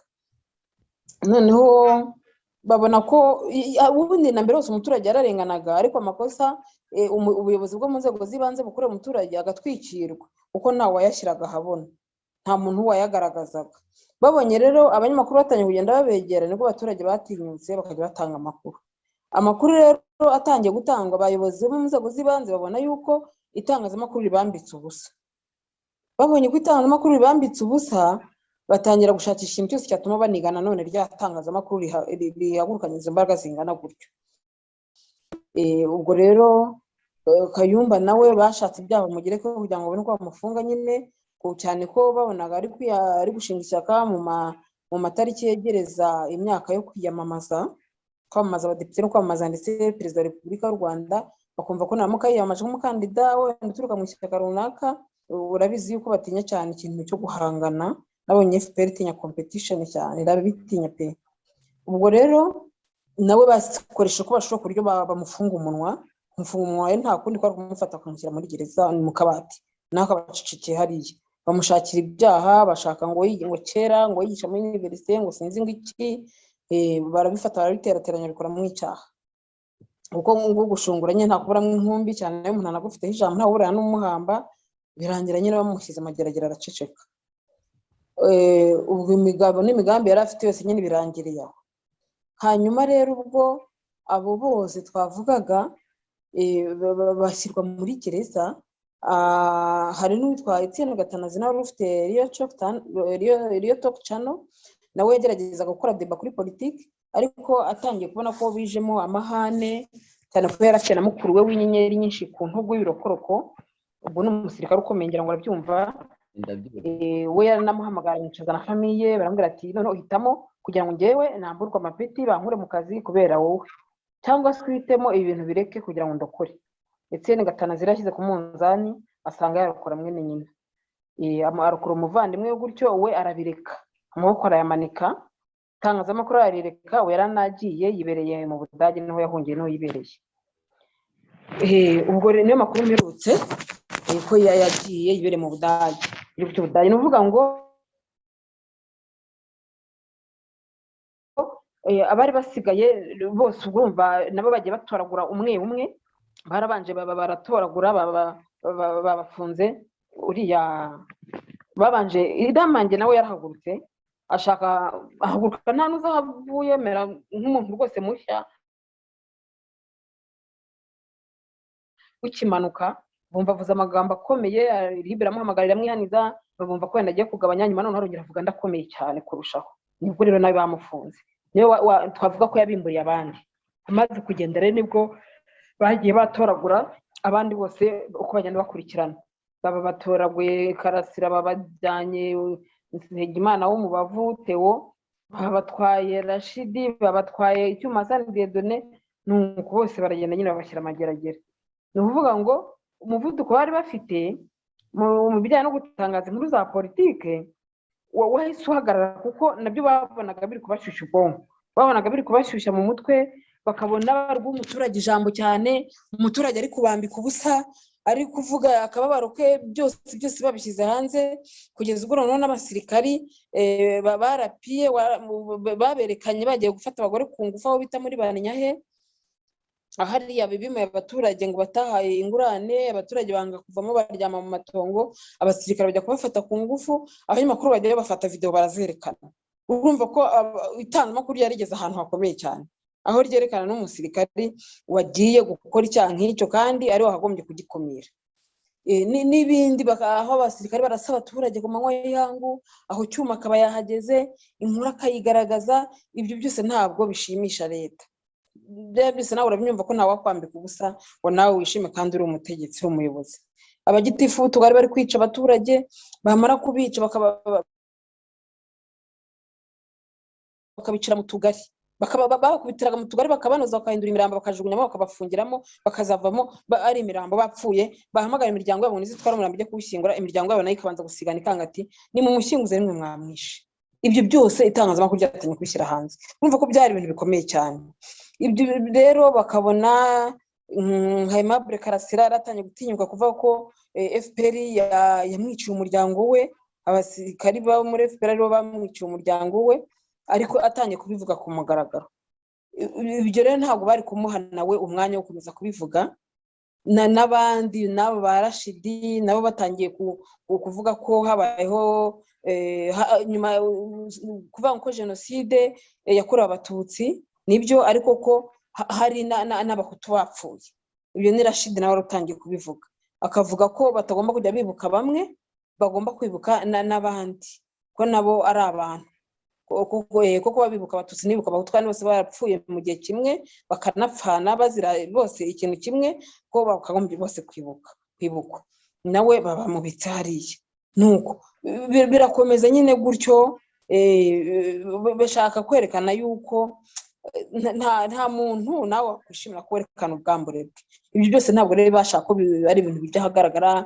Urabizi ko jenoside y'abantu banayivugaho kugira ngo batagera gute, kugira ngo batavuga ngo wayipfobeje bakakubonera icyaha. Ni ukuvuga rero ngo kuba utinyutse kuyivugaho, byanze bikunze icyaha kiba kigomba guhita kukiboneka. Kare nibwo numvaga inkuru ngo muri Gatsibo sinzi ari mu murenge ngo abanyonzi, abarimu, abantu bakora imyuga iciriritse ngo bahatirwa gutanga 10,000 amafaranga, 10,000 by'amafaranga y'u Rwanda ngo kugira ngo bajye gusura urwibutso rwa Kigali ku Gisozi. Ariko noneho ugasanga abaturage ntibashobora kujya kuri YouTube ngo batange ayo makuru, ahubwo kohereza ama message bakavuga yuko abayobozi bababujije kuvugira kuri YouTube, kuko iyo uvuye kuri YouTube ngo baragufunga. Donc babitsemo ubwo bwoba, barababuza. Ahubwo imiyoboro myinshi bazahamagara ya telefone, imirongo ya telefone bazahamagara, we niba uri umunyamakuru uje kuri tele yiyita ko akorera YouTube. Ubwo rero urumva ko ariko nanone umuturage kirwanaho akandika ya message akayinyanyeza ati nimudutabarize bari kutwaka amafaranga, kandi mwarimu reba hembwa 45 ibihumbi 50 cyangwa se 45. Ayo mafaranga byonyine n'ibiciro ku isoko byarazamutse. Icyo cy'isukari kiri kugura amafaranga 2,000 kivuye kuri 700 ejo bundi. Ugasanga umwarimu ntabasha no guhangana n'isoko n'igiciro kiri ku isoko ibiribwa byonyine. Ugasanga umwarimu uri kwaka 10,000 muri wa mushahara hembwa utamuhagije. Hari umwarimu uherutse kuvuga ati ngewe abana bagiye kwiga uwanjye ntiyagiye, ati ntiyagiye nabuze minerval, ati uwo mwana w'abandi nzajya kwigisha ireme ry'uburezi nzamuhaniriye, n'uwanjye atari kwiga ni gutekereza ko wanjye ari mu rugo. Urumva ikibazo dufite mu Rwanda. Noneho ugasanga umwarimu, umusirikare n'umupolisi bamushyiraho isoko ibyo bita army shop, ni isoko rya gisirikare n'abapolisi bahahiramo ikiro cy'isukari 700 y'u Rwanda. Mu gihe umuturage twe dusanzwe turi kujya kugura ikiro cy'isukari amafaranga 2,000, na mwarimu tugakora kuri rya soko nawe agomba gutanga 2,000 by'ikiro cy'isukari. Urumva ko umuturage uwo mwarimu azavugirwa nande niba umupolisi n'umusirikari bo barangije kwibonera isoko rihuye n'imishahara yabo? Umushahara w'umusirikari ujya kungana n'uwa mwarimu, ariko umusirikari we afite isoko hahiramo rihura n'umushahara we. Ariko mwarimu we ntafite isoko rihura na wa mushahara we. None ukagera ko no kumwaka 10,000 byo kujya kugira gute gusura urwibutso rwa Gisozi i Kigali. Ni uvuga hagaragaje rero ko adafite ngo ubushobozi bwo kujya gusura urwibutso, bwo gutanga amafaranga 10,000 bahita bamucaginga icyaha cyo gupfobya jenoside. Bavuga ko ngo yapfobeje jenoside. Umunyonzi akavuga ati umunyonzi uwo mwarimu barabakora akazi gaciriritse, bati nyaboneka ntimudukorere ubuvugizi rwose mutuvuganire ibintu byadukomeranye. Wamugura uti ngwino ujye kuri YouTube bivuga uvugire n'abandi, ati reka ati baratubujije, baravuze ngo bazadufunga niba batuvugira kuri YouTube. Urumva ubwo bwoba babika mu muturage, barangiza bakajya kumukama bamukama n'icyo atarishije. Umunyonzi arakora amafaranga yo ku buri mwaka 10,000 ku gatuza no ku gahato no ku mbaraga. Mwarimu uri gusonga n'wa mushahara we muto uri kumusonga kugira ngo bigende bite. Ariko ibyo byose rero ya Madamu Agnes, wenda ugikomeza aho hantu kw'abo bantu bahatirirwa kujya gusura urwibutso, ni ibyo bintu biba bizwi na leta, kuko hari ikintu mwakomeje gukomozaho muvuga muti abantu iyo umuntu akoze inkuru usanga bavuga ko wowe nawe uravuze uti no kwambika ubutegetsi ubusa, ariko ntekereza ko akazi k'umunyamakuru kakagombye kuba ko ngako ahubwo leta ikabyishimira, kwerekana ko hari ibibazo bihari, ko umuturage arengana, ko hari abantu, hari abajura mu karere runaka, ko hari abagizi ba nabi mu karere runaka. Ibyo byakagombye gutuma leta ifata ingamba zo gukemura ibyo bibazo. None kubyumva bakabifata nk'aho ari ukubambika ubusa, ese leta yo yaba ikorera nde? Icyo ni ikibazo gihangayikishije. Noneho no kuri abo bandi bajyanwa bategekwa kujya gusura urwibutso, ese kujya gusura urwibutso ibyo ngibyo nabyo biri mu mategeko agenga igihugu? Ese ibyo ni mategeko avuye hejuru nk'uko babivuga, cyangwa ni abantu muri za mutwarasibo bikoranye bakavuga bati reka dukora ibi ngibi? Ibyo bintu nk'ibyo ngibyo byo gusura urwibutso ku gahato unatanga n'amafaranga, ibyo bituruka urakoze uravuga uti wahereye ku cya mbere uvuga uti kwambika leta ubusa. Ni ukuvuga ngo hari ikintu tugomba kumenya. Buriya FPR Inkotanyi ishyaka riri ku butegetsi hano mu gihugu cyacu cy'u Rwanda, aho kugira ngo ni ishyaka rikunda abantu baribeshye, aho kugira ngo uribwize ukuri waribeshye, uko babeshye barishima barakanemera. Ntabwo bashaka ngo werekane ibyiza bakoze, ariko niwerekana ibibi byabo urahirwa bukware, barakujujubye. Kubera iki? Ntibashaka ko ibibi byabo bivugwa, bashaka bikorwa ariko ntibivugwa. Kandi noneho mu kutishimira ko ubereka amakosa yabo, niko korekana, ko ari nko koreka igihugu. Rero mu gihe umuturage ari kuvuga akababaro ke, njye nahitamo ko bakagombye kumutega amatwi, bakagombye kumutega amatwi kuko nta n'ikibazo gihari. Kuba umuturage avuga ati njyewe barandenganya guhera ku nzego z'ibanze, dore uko byagenze, kuko benshi bajya babyerekana kandi bakarenganurwa, ugasanga babarengane. None za nzego z'ibanze ba gitifu, ba executive y'imirenge, ubwo ni abanyamabanga nshingwabikorwa b'imirenge, n'utugari, n'abameyazi, bo ntibaba bashaka ko ari amakosa yabo amenyekana ku rwego rwo hejuru, kuko bo babikora babigambiriye, bumva ko umuturage wese nta jambo agomba kugira. Kandi ntibazi ko bari hariya kubera wa muturage, atari wa muturage ntabwo baba bahari. Urabyumva? Ntabwo baba bahari, ariko bo ntabwo baha agaciro umuturage. Muri kwa kumwambika ubusa rero, ni uvuga ngo niba utanze amakuru noneho ntuzasubira kwaka serivisi akirimeya ngo ayigushye. Kandi noneho wa mu executive nabwo w'akagari ufata umuturage akamukubita kugezwa amwicira mu kagari, agahamagara umuryango ngo utware umurambo, nawe ubwe nubwo itangazamakuru ribivuga ntabwo bamukora kuri wa mwanya, aguma hahandi. Ngaho rero mbwira uburyo umuturage azamwibonamo yararangije kumwicira wenda nk'umubyeyi we cyangwa umwana we, wumve nawe nyine ubwo butegetsi uko babumeze.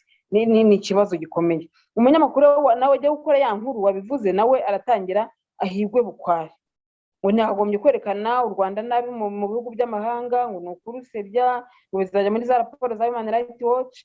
None umuvugizi wa guverinoma Yolanda Makona wajya aravuga ati reka u Rwanda n'abantu bashaka kurusebya mu mahanga, mu Rwanda ni igihugu kigendera ku mategeko, kandi ibyo byose byarabaye. Kandi noneho kuba abaturage nabo batanga ayo makuru nta gitangaza kirimo, kuko nibo baba bakorewe nabi. Nta wundi wajya gutanga ayo makuru, umuntu atanga amakuru kubera ko ari we byakorewe. Icyo ni ikibazo dufite. Ntabwo mu Rwanda baramenye turaba igihugu mbese kirimo demokarasi twifuza, igihugu kirimo umutekano uhagije usesuye, ku buryo umuntu bamwubaha ngo abone ko umuntu ari nk'undi, ku buryo umuturage bamwubaha. Ubundi ahantu hose umuturage akwiye kubahwa, umuturage akajya hejuru cyane, umuturage akagira ijambo. Mu gihe cyose umutegetsi adaha umuturage ijambo, atamwubaha, rwose ndakubwira ko ntashobora kwishimira ubwo butegetsi buriho, ntabwo bishoboka.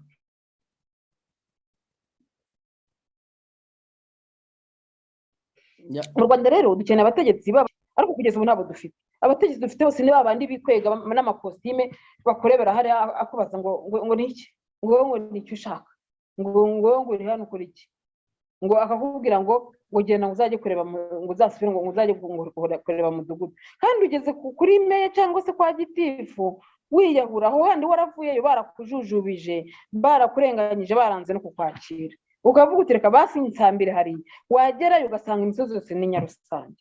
Noneho bikazarindira ngo ugiye perezida wa Repubulika y'u Rwanda Paul Kagame ngo azagera hariya hasi umuturage yajigana ajya gushaka ngo afate ijambo bivuge, bakamusunika bakamusubiza inyuma uko babizi ibyo agiye kuvuga. Ariko perezida nawe yamubonera akora ati mumurekazi, ati muri kuri uwo muntu akamurembuza, yahagera avuga ikibazo cye kigakemuka nk'aho kitigeze kinaba.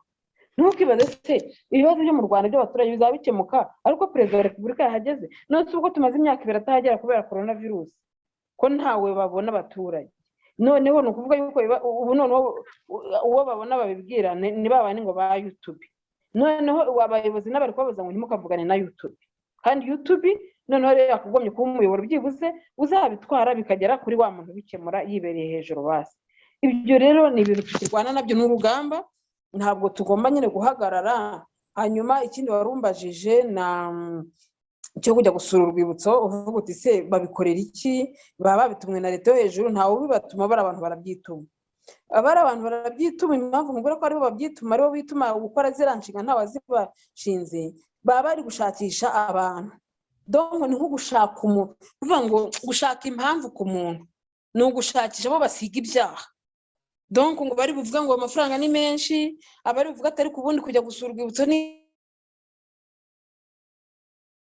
itegeko ko hajya ubushake. Ngenzi ko abantu benshi biruganiza bakishyira hamwe muri iminsi ijana yo kwibuka, nk'ikigo cy'amashuri cyangwa se sosiyete runaka, amakampani, abantu n'umuntu ku giti cye. Nanjye ubwanjye nyeze nshobora gufata indabo rwose nkagenda nkajya ku rwibutso nkajya kwibuka.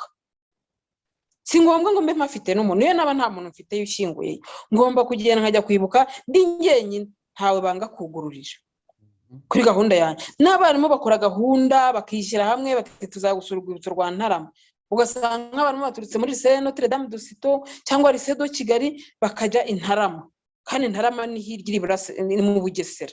Abari hirya nabo bati tuzagusura urwibutso rwa Gisozi i Kigali, nabo bakaza kuri porogaramu yabo bishyiriyeho. Ariko nta mutegetsi ugomba guhatira umuntu gukora ibitamurimo. Ese ubwirwa n'iki niba niyo gahunda y'ishyigikiye? Yego, kuko hari n'abatashyigikiye gahunda yo kwibuka, nabyo tujye tubyumva. Hari n'abantu batemera ko jenoside yabayeho, nabyo tubyemera mwe mu iki gihugu. Hari abantu batemera jenoside ko yabayeho, urumva ngenda byemera, ariko hari abatabyemera kandi bakagusobanurira impamvu zabo bakazikubwira, ubwo barazifite barahari. Rero fata umuntu utemera ko na jenoside yabaye umuhatire kujya gusura urwibutso, unamusaba amafaranga 10,000 ku ngufu no ku gatuza. Rero barababikora ni abantu nta leta iba yabibatumye. Ngiye ntekereza ko aribo bishyiraho gahunda zabo zo kugira ngo babone uburyo bashaka umwiyenzo ku baturage. Ubyanze cyangwa se uvuze ngo ntabwo ari buyabone, bamucaginge nyine icyo cyaha bavuga ngo cyo gupfobya jenoside, kandi naho bihuriye n'imirongo migari bashyizeho yerekana ko icyaha cyo gupfobya jenoside cyakozwe. Urumva ko ni abantu bagishaka guteranya abanyarwanda, abaturage n'ubuyobozi bukuru. Donc ni nko guteranya abaturage n'umukuru w'igihugu cyabo, niko navuga. Kuko bara bose bari hariya muri uriya mwanya w'abayobozi mwenda w'uwabatumye, nta wundi reba bahagarariye hariya, bahagarariye Perezida wa Repubulika y'u Rwanda Paul Kagame. Niba rero ari kugenda gukora amakosa mu mwambaro uwamutumye, ari kumusebya, ari kumutesha agaciro. Kuko n'aya makuru ya sakara gutya agatambagira, nabonye biri gutembera ku mbuga nkoranyambaga, ako kamesaje gatambagira kavuga ko bari kubahatira gutyo ku ngufu. Ubyanze bakavuga yuko uvuze ko nta bushobozi afite bakavuga ko yapfobye jenoside. Ako kamesaje kari gusirikira ku isi yose, n'umukuru w'igihugu yakabonye. Bari ari kuvuga ati ariko ubundi aba bantu bakora ibyo bazi. Mu by'ukuri ntabwo mpamya ko ari leta iba yabatumye, leta mporanyivugira. Ahubwo abantu biha gahunda zabo kugira ngo bakunde bashimwe n'inzego zo hejuru. Yego, ariko kuri icyo kibazo nyine ahubwo nashaka kumenya, none se nk'ubu wagira guti nawe ubwawe ubishatse wahaguruka ukajya ku rwibutso, ese kujya ku rwibutso urishyura? Ni ukuvuga ngo umuntu iyo agiye gusura arishyura? Ku rwibutso ngewe aho mperukirayo ni kera ntabwo bishyuraga, ariko iyo twabaga twagiye gusura gutyo turi urugero nka association y'abanyamakuru twibumbiye hamwe, twajyanaga envelope cyangwa sheke. Ni ukuvuga ngo ni ugushyigikira gusa imirimo ihakorerwa, kuko hakorerwa imirimo ihambaye. Hari abakozi bahakora umunsi ku munsi, hari abadusobanurira amateka y'uko byagenze, hari abagenda batwereka atahashyinguye abahariya bimeze gutya, hariya ni gutya, bakadutambagiza. Hari abahakora amasuku. Urumva ni ahantu hakenera ibikorwa, kandi ibikorwa bigakorwa n'abantu, kandi abantu babikora ni abakozi bahembwa buri kwezi. Ni ukuvuga ngo gusiga amafaranga yo gushyigikira ibyo bikorwa kugira ngo bakomeze babisigasire, donc amateka atazibagirana. Burangiye nabara ko ari nkamize, nari nk'inzu ndangamurage ngira ko nabivuga, kuko ni amateka y'u Rwanda. Ni ukuvuga ngo abantu bahashinzwe kuhakora amasuku, kuhagira gute, barahembwa buri kwezi. Ko rero wasigiye envelope cyangwa sheke yo gushyigikira ibyo bikorwa, ngiye numva byo nta kibazo kirimo. Nta yandi mafaranga rero utanga kwinjira, ni ubushake bwawe. Nanjye nshobora kujyana izo ndabo, nagerayo nkinjira. hanyuma hari igitabo wiyandikamo nyine ko wasuye ukandika inkunga utanze. Njyanye sinshobora gutanga inkunga y'amafaranga 1,000 y'u Rwanda kuko ariyo mfitiye ubushobozi, ariko ntawe ntegeka ngutangaye aho mbiherukira keretse bibaye byarahindutse. Yego, ariko none Agnes, murumva nk'abo ngabo bari kuvuga bati mutange 10,000 kandi mujye gusura urwibutso, ubwo ayo mafaranga ntabwo uzi niba ari bugere naho ku rwibutso. Murumva iyo abantu bakoze ibintu nk'ibyo ngibyo, ubutegetsi ntibugire icyo bubikoraho, ntabwo bigaragara yuko cyangwa byumvikana nk'aho ari ubutegetsi bwabatumye, kuko niba abantu bakora ubutegetsi niyo mpamya ko buri bugire icyo bubikoraho, aho ubutegetsi butagira icyo bubikoraho naho butaba bwabimenye. Kugira ngo babimenye rero, uriya watanze la message buriya yakoze cyane, n'umuturage wabaye intwaro wabaye nkwakoze. Donc iyo ubutegetsi bumenye bwo hejuru buhita ko bwamagana icyo kintu. Ariko kwa kuntu abaturage babitse nk'ubwoba, we ntimukavugire kuri YouTube, ngo nimuvugire ngo bazabafunga. Ariko abaturage abanyarwanda n'inyarigenge n'abagahimba ndi mayeri yo kwitabara bakandika, bakavuga ati nitwandika ntibamenye uwanditse, nka kara kantu kari kuzitambagira hose kandi ntawe uzi umuntu wakanditse. Kandi mu by'ukuri njye kare nagerageje gushakisha amakuru umenye ko biriya bintu bikorwa, koko numva ko ariko biri gukorwa nabi. Donc uburyo biri gukorwa nabi, niba ari abanyonzi bagira ishyirahamwe bahuriramo, bo ubwabo bakwishyiramo iyo porogaramu yabo, kuko navuga ko nta monta runaka, nta mubare runaka w'amafaranga utegetswe kujyana nayo. Ujyana amafaranga uko wifite, kandi utanayajyanye nta rubanza ruhari. Urabyumva? Yego. Kuko kujya gusura ruriya rwibutso, gusura urwibutso rwa Ntarama, bakajya urwa Nyange, kuko ni nyinshi. Urabyumva? Bakareba niba umwaka ushize barasuye urwa Kigali ku Gisozi, bakajya kureba Ntarama uko hatandukanye n'aha ngaha, sibyo? Kuko nko ku rwibutso rwa Gisozi aho nagiriyeyo nabonaga ari n'ibintu byiza cyane. Yego ari ukwiga amateka, ariko noneho n'uburyo abahari bagenda babisobanura, hari usobanura mu Kinyarwanda, hari uvuga mu Cyongereza, hari uvuga mu Gifaransa. Njye nabonye ari ibintu byanshimishije. Noneho ushaka kujya Intarama ugira ngo urebe ko naho bimeze kimwe no ku rwibutso rwa Gisozi, naho wajya ukareba itandukaniro. Abo rero bagomba kuva mu burasirazuba bazi Kigali, ibyo nta kosa ririmo, ariko nta tegeko rihari ngo amafaranga n'aya. Donc nabwiye ko abantu bashobora kwishyira hamwe bagakodesha imodoka, bakavuga ati amafaranga n'aya tuzashyira muri envelope yo gushyigikira ibikorwa bikorerwa hariya. Niyo yaba 5,000 ari koperative yanyu, ariyo mwasaguye andi mwandikira imodoka, nta kibazo.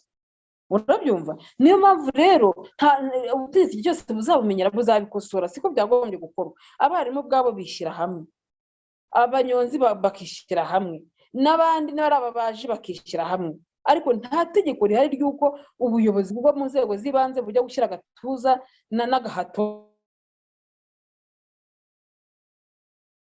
ku muturage ngo tanga amafaranga ya nawe ujya gusura urwibutso rwa Gisozi. Ibyo ntabwo bishoboka, nta nubwo bibaho, nta nubwo ari byo. Niyo mpamvu rero ubutegetsi igihe bubimenyeye, kubimenya ni uko nyine buhawe amakuru, byanze bikunze ubutegetsi barabikosora. Ntabwo ubutegetsi rero bwo tuba abayobozi mu nzego z'ibanze kujya gukora ari amakosa. Birumvikana.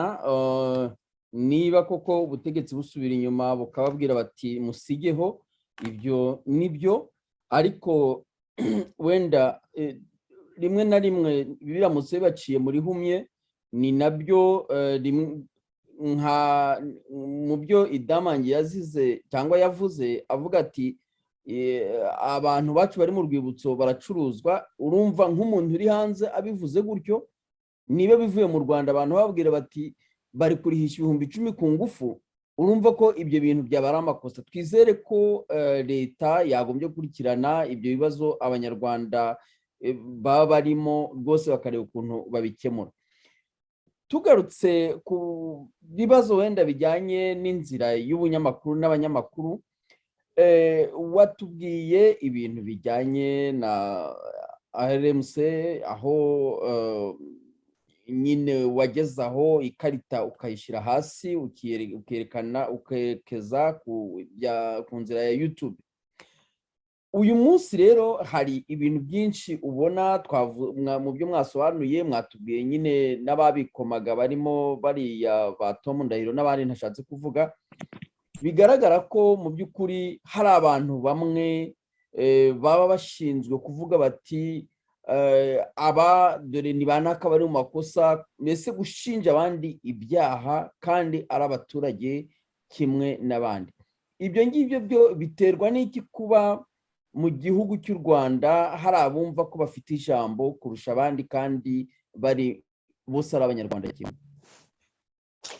Aho ngaho ndagusubiza neza cyane, nanabyibagiwe kubivuga, niyo mpamvu bigarutseho. Navuga ko bashyizeho platform y'ibitangazamakuru byo kuduca intege no kudutesha umutwe.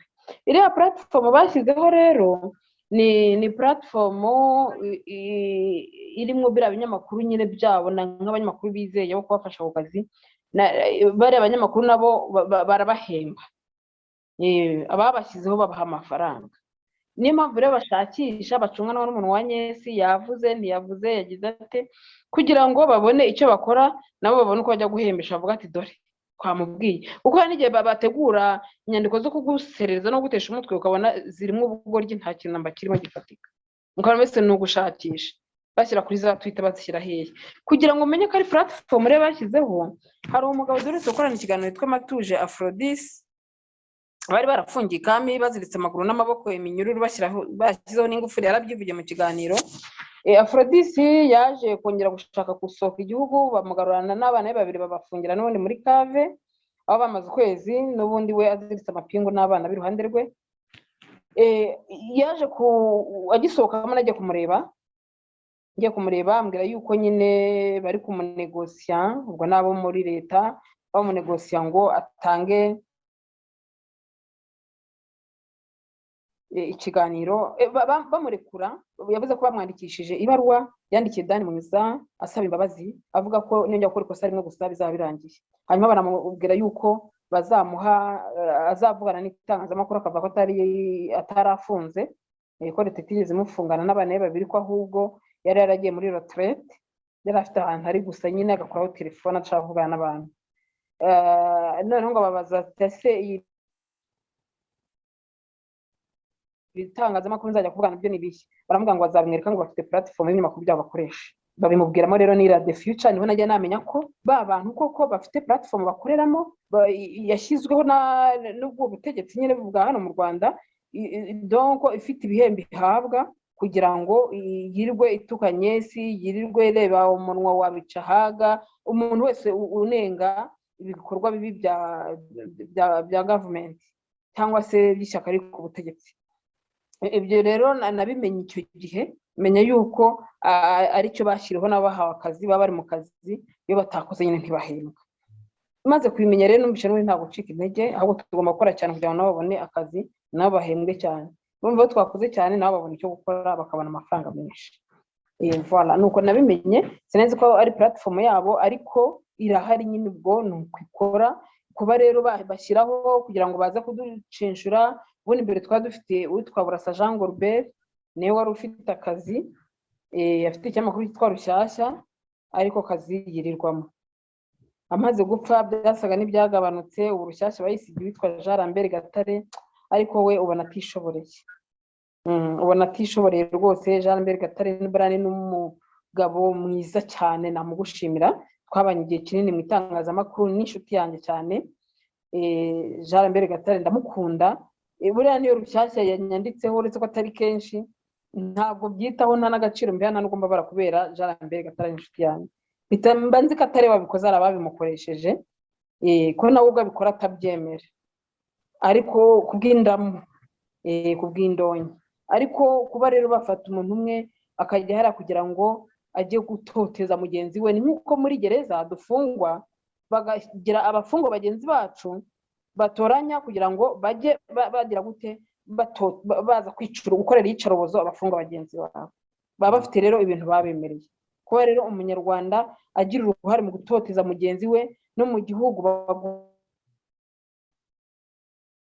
akazi ko kuneka mugenzi wawe, bakakubwira ngo utonekere uriya muturanyi, umenya abinjirayo, umenya abantu bagenderana, umenya abavugana, umenya akabara nkweramo. Ibyo byose ni bya bindi nyine ni umuco niba ari umuco, niba ari ya mayeri igihumbi FPR inkotanyi yavuze ifite ngo inkotanyi zizakoresha ngo bafite amayeri igihumbi, ashobora nawe kuba ari muri ya mayeri yabo igihumbi, cyangwa se mu byo bazanye nyine mu gaseke kabo bazanye gapfundikiye bava hirya iyo, nabyo ari kimwe mu byo bazanye, kuko ibintu byo kwanganisha abantu bya munyangire, byo kunekesha umuntu bamunekesha mugenzi we, byo gutuma umuntu, byo gukenera umuntu bakamutuma mugenzi we, turiya muntu uzamutugezeho urumva tumukirire nabi, ibyo byabo nyine.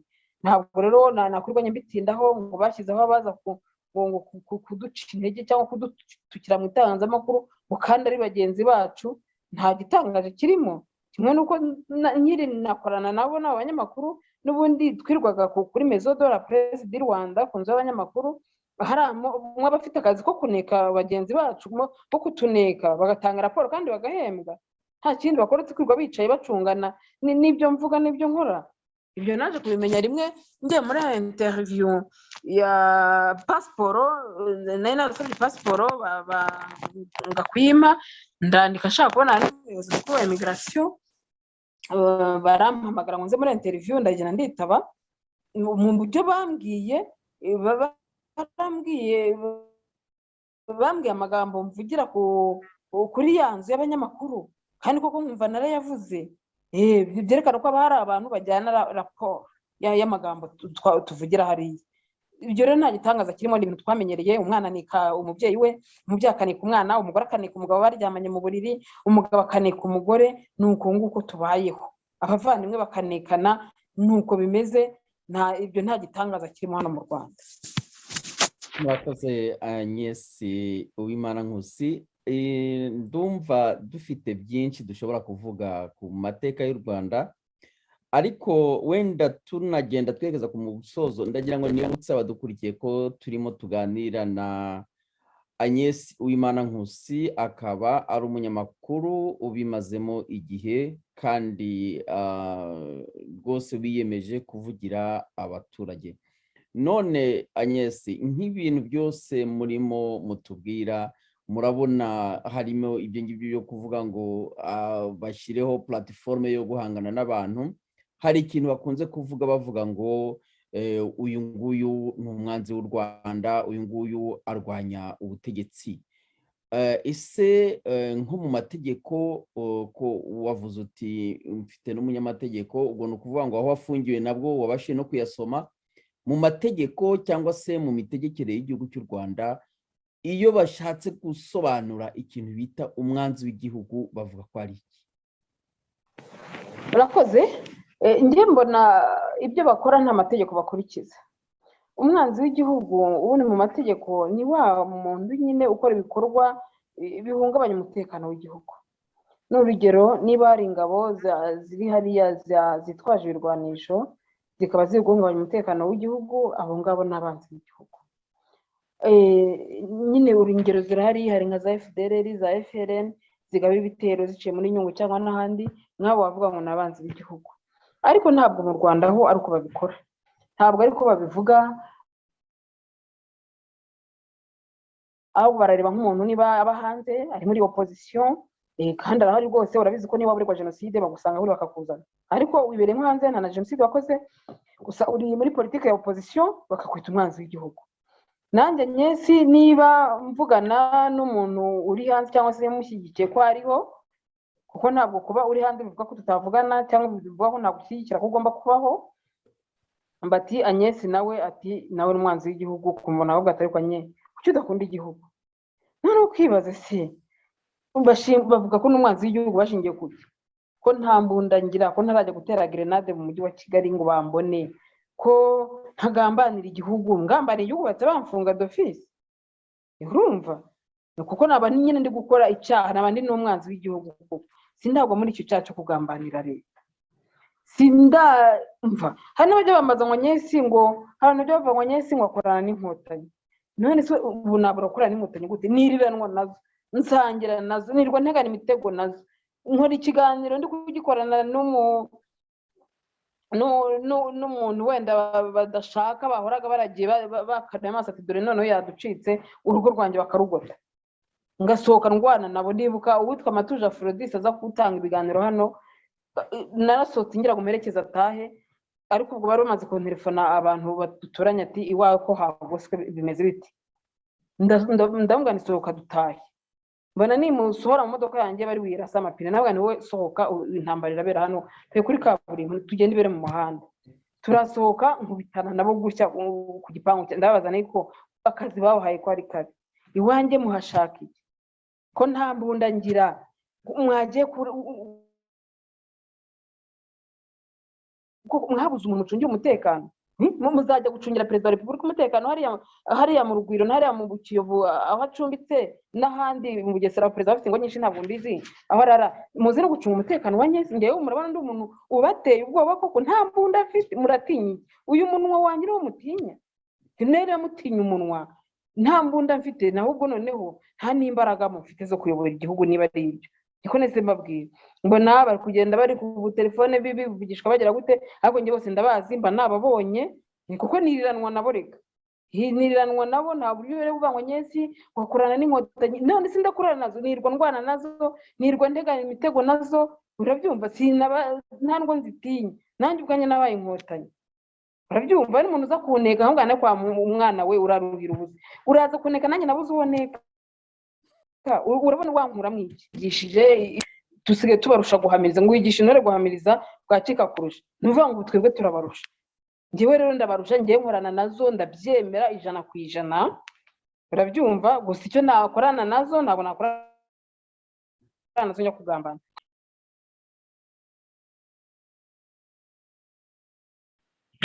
Yego, igihugu twanabaye umwe, twabaye umwe, njye ntabwo mbihakana. Noneho bagahindukira ntibanandikira inkotanyi zonyine basinyire ngo ngumaho mbarizwa, bagahindukira bakampindukirana, nabo bakavuga bati Agnes akorana n'ibigarashi, Agnes ni umwanzi w'igihugu, akorana n'abanzi b'igihugu. Ntubase aba bantu umuntu azamenya bafata hehe koko? Njye nkumva noneho ibintu bimbanye byinshi mu mutwe, nkavuga nti se naho nkavuga nti njyewe abo mwita ibigarasha ngenzi yuko ari abavandimwe bacu, n'abanyarwanda bari hanze kubw'impamvu, nkuko inkotanyi nazo zari hanze kubw'impamvu, uyu munsi zikaba ziri mu gihugu, n'abandi bari hanze kubw'impamvu runaka, ejo bazaba bari mu gihugu. None se umwanzi w'igihugu ubwo ni inkotanyi? Abari hanze banga inkotanyi runuka, aba bari mu gihugu ari twita inkotanyi nabo bakanga abari hanze, bakabanga urunuka, bakabita amazina ngo ni ibigarashi, ngo ni abanzi b'igihugu. None se ubu muri make twumvikane, igihugu ko ari icyacu twese, igihugu cy'u Rwanda, igihugu ko ari icyanjye nawe n'uriya, twese tugomba gutahiriza umugozi umwe. Twese nidutangira kwitana amazina mabi, ukandeba Agnes ukanyita inkotanyi, nanjye ngakora nkakwita ikigarasha, inkotanyi zo ziri mu ishyamba bakiri hakurya aho bari barahungiye, bo babitaga inyenzi, bakavuga ko zifite n'imirizo, bakabita inyangarwanda, urabyumva neza. None se uko bageze mu gihugu hari imirizo twababonanye, yari amazina yo gutesha agaciro inyokomuntu. N'uwo wa wundi ruvanga umuntu ngo ni ikigarasha, nawe aramutesha agaciro, umwita ngo ni umwanzi w'igihugu, nawe ari kumutesha agaciro, kandi ejo bazabicaye ku meza amwe, ku ntebe imwe bari gusangira. Nta mpamvu rero yo gufata umuntu ngo umuteshe agaciro. Ibyo byo kuvuga rero ngo umuntu n'umwanzi w'igihugu, njye ntabwo mbyemera. Umwanzi ushwanyita umwanzi w'igihugu, njye mbona ubu nantutse, mbona ahubwo mfite n'uburenganzira bwo kujya gukorega mu rukiko. Nta mwanzi w'igihugu rero uhari, kuko n'abariya bari hanze bitwa ngo ni ibigarasha, iteka bahora bavuga ngo icyo bari kurwanira ni iki? Ni ugutaha mu gihugu cyawe kihe cy'u Rwanda. Niba rero barwanira gutaha mu gihugu cy'u Rwanda, ntabwo banga u Rwanda. Bakwanga u Rwanda gute se kandi amanywa n'ijoro bara badasinziriye bari gushakisha ikintu cyatuma bagaruka mu gihugu cy'u Rwanda? Hari ababishaka biciye mu mishyikirano, hari ababishaka biciye mu mirwano, hari ababishaka biciye mu kugambanirana, kundi umwe agenda akajya kugambanira undi, yerekana amakosa mutimere kuri amakosa ne mumukureho, njye ninjya yo nkayobora nzabigenza neza. Ariko abakaba n'abandi bavuga ati twebwe turashaka ibiganiro, turi hanze, twarahunze, turi abanyarwanda, turashaka imishyikirano n'ishyaka ariko ubutegetsi ari FPR inkotanyi, kugira ngo natwe dusubire mu gihugu cyacu tubane twese. Abo rero njye nibo ndimo ahubwo, niba ari bo banzi b'igihugu ntabwo mbizi, kuko hari abashaka kugaruka mu Rwanda bakoresheje imbunda, abo barahari ariko njye sindi kumwe nabo. hari n'abandi bashaka kugambana kugira ngo baze, abo sindi kumwe nabo, njyewe abo ndi kumwe nabo ni ba bandi bavuga ngo hakagombye kubaho ibiganiro, inzira y'ibiganiro kugira ngo nabo bagaruke mu gihugu cy'u Rwanda, twese tube mu gihugu kimwe turi abanyarwanda. Abo ngabo nibo ndi kumwe nabo, niba rubanza igihugu simbizi, njye nabo nkorana nabo, abavanga nyese korana n'ibigarasha, njye abo nkorana nabo nabo ndabavuze, bamwe bashaka ibiganiro nabo ngabo. Naho rero inkotanyi zo nkorana nazo pe 100%, 100% niriranwa nazo, nirwa ndwana nabo, nirwa ntegana imitego nabo, mbese ahubwo naranagowe cyane, naragowe, nirwa mbiyama, nirwa umva birwa bantuka, birwa mbese nkorana nabo rwose, nkorana nabo. Ibyo rero nibyo nashaka kukubwira ngo nta mwanzi w'igihugu hari.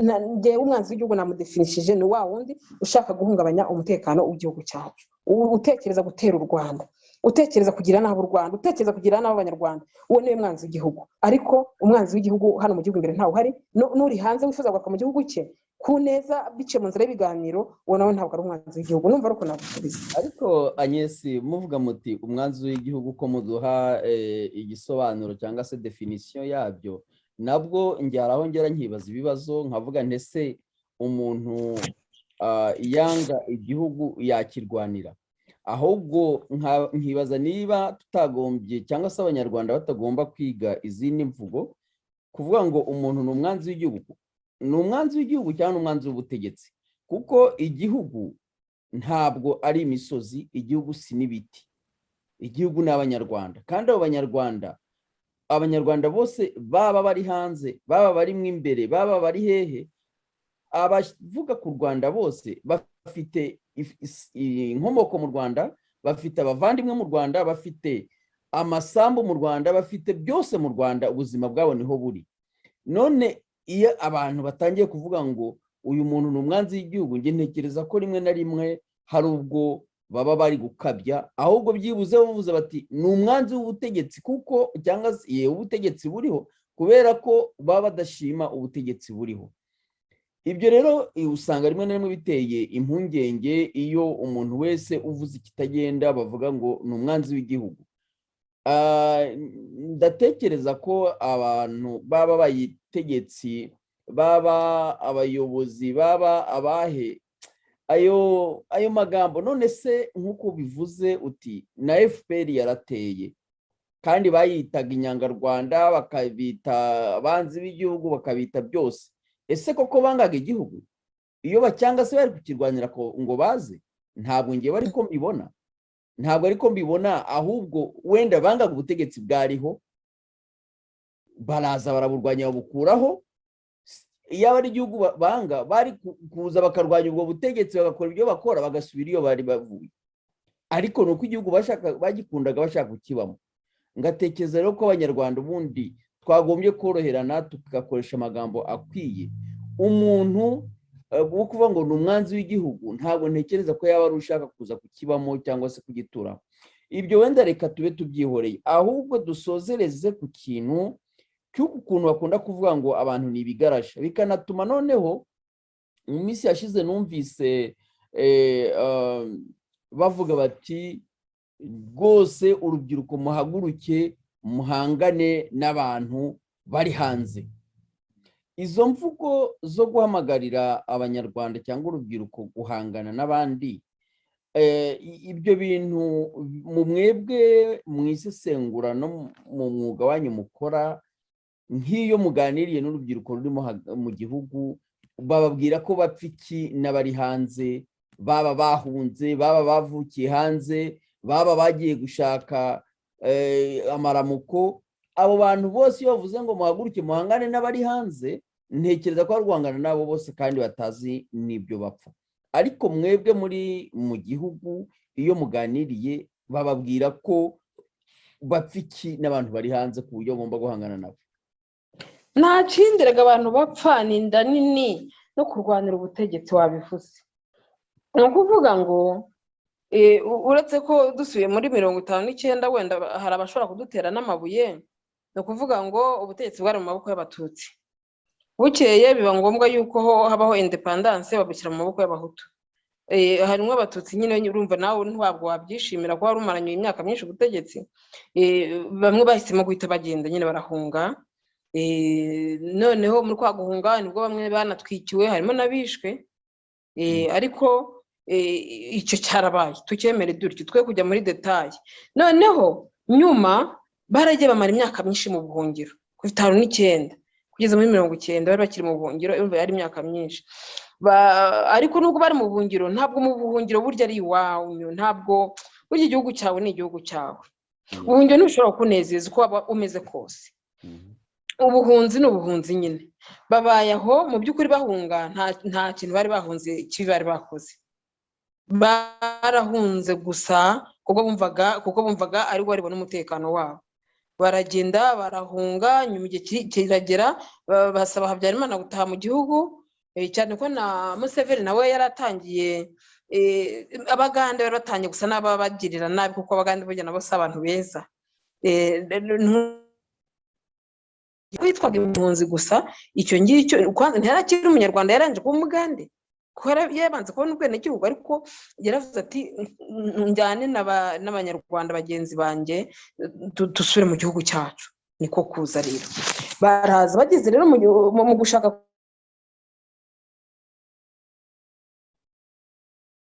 kuza Habyarimana nyine abanje no kubangira. Bageze mu gihugu rero, ikintu cya mbere bashakaga mu by'ukuri n'ubutegetsi. Navuze ko n'ibindi bikorwa bibi byabaye nyuma, ariko bajya kugenda intandaro yari iriya yuko hari habayeho independence, bambuye ubutegetsi bugiye mu maboko y'abahutu. Mu kugaruka ari ikintu bashakiraga barwanyaga ni ubutegetsi. Ni ubutegetsi, nta kindi bashakaga. Ubutegetsi koko mu by'ukuri barabubonye. Muri kwa kububona, ikosa abahutu bakoze ni uko bakoze jenoside. Iyo bataza gukora jenoside, tutitaye ku yandi makuru yose agenda ari ku ruhande avuga ngo jenoside ngo byagenze gutya, ibyo tubireke kuko ni detaye ndende, ntabwo ari cyo kiganiro turiho hano. Abahutu ikosa bakoze jenoside. Iriya jenoside bakoze niyo yatumye bahunga, kuko abenshi burya bahunze kubera ko bari bamaze gukora jenoside. Abenshi abandi nabo babagenda inyuma kuko nta n'umutekano wenda bari banafite, kuko twemere ko hari uduce tumwe na tumwe twari turimo imirwano ikaze, ku buryo abantu babonaga nta byiringiro byo kongera kubaho bihari, bagahunga babona nta mutekano uhari. Barahunga. Muri kwa guhunga rero, nubwo bagiye bamwe bakagenda no mu kigare cy'ibintu nyine batanazi, kuko hari abatarakoze jenoside bahunze, hari abayikoze bahunze, bose baragenda baratatana. Ariko kugeza ubu ngubu, kandi bumvaga ko kuva nanone hari nk'abantu batekerezaga ati kuva abatutsi bafashe ubutegetsi mu gihe bari babufite wenda ntabwo byagendaga neza, bakavuga ati niba bafashe ubutegetsi byanze bikunze ibyo bakoraga kera bagifite ubutegetsi wenda bishobora no kugaruka. Akaba ariyo mpamvu abantu batinya guhunguka, bagahunga bakaguma iyo. Nabo rero mu gushaka kugaruka, nabo baba bumva bagaruka ari uko bakuyeho ubutegetsi buriho, bakaza nabo baje gufata ubutegetsi. Ibyo rero nibyo mpora mvuga ngo ni urugamba turiho, ntabwo abanyarwanda bazabihoramo, kuko hari ababigenderamo. Ni ukuvuga ngo ikintu cyari gikwiye n'iki, ni uko abanyarwanda bari bakwiye kwicara hasi bakaganira ku kibazo bafitanye, kuko nkeka ko ibintu byabaye mu Rwanda bitaruta ibyabaye mu gihugu cy'u Burundi. Ariko uyu munsi abarundi baricaye, baratuje, baratengamaye. Rero mu Rwanda naho habaye ibintu byinshi bibi. Guhera muri 90, wenda 59 tuyihorere, guhera muri 90 habaye intambara inkotanyi zagabye ku Rwanda, ingabo za FPR inkotanyi zagabye ku Rwanda. Habaye intambara irakomeza, noneho 94 habaho jenoside. Nyuma y'94 hari ibindi byabayeho, guhunga kugera gute, byinshi. Ibyo byose rero ni ibintu abanyarwanda bakwiye kurenga, bakaza bakicara hasi bakabiganiraho. Uwakoze icyaha akagihanirwa, donc akabaho gusaranganya ubutegetsi. Ikintu kinaniye abayobozi, abategetsi bo muri Afurika, umuntu wese ufashe ubutegetsi, ufashe ingoma wese arekurira ingoma, akaboko kafashe ingoma kayirekura uko bagaciye. Icyo kintu mu gihe cyose kitaravaho ngo abantu bicare hamwe bavuga ati turi abanyarwanda twese, iby'amoko tubirenge, twitwa abanyarwanda gusa, noneho dusaranganya ubutegetsi ku bantu bose, bibone mu myanya, noneho ugiyeho abibara abarwanda bose nta vangura, nta kuvuga ngo yavuka aha cyangwa uyavuka aha, uyu ni iki, uyu ni iki, uyu ni mugufi, uyu ni muremure, ahubwo twese bakabona yuko twese tureshya, tukabona umutegetsi utwumva twese akadushyira ku rwego rumwe. Abanyarwanda bari hanze bahunze bakaza, mbese n'u Rwanda ntirwongeye kuvuga ngo ufite impunzi ngo 1,5 miliyoni hanze, nk'uko na mbere twumvaga twakuze abakuru bazi yuko hanze hari impunzi za 59 ziri hanze, muri 90 batera ati ni ba bantu bari barahunze none bari kuza batera u Rwanda. Byose rero ntabwo byatubereye byiza kuko byatugejeje kuri jenoside n'ibyayikurikiye byose, urabyumva. Kugeza n'uyu munsi ibibazo byose turi kwibaza, izi ntambara zose turimo, uru rugamba turiho, ni ingaruka za jenoside, ni ingaruka z'ibyabaye kuva nyine muri 90 hose kuzamura na muri jenoside kuzamura kugeza n'ubu turacyari mu ngaruka zabyo. Ntabwo umwe ari kureba mugenzi we akamwita umwanzi aribyo wavugaga, umwe akamwita icyo ashatse, urabyumva, aribyo wavugaga. Ibyo byose ntabwo byakagombye kuba uyu munsi biriho, uyu munsi wa none biriho. Kuba biriho rero ni ukubera ko hari ibintu bibi byabaye.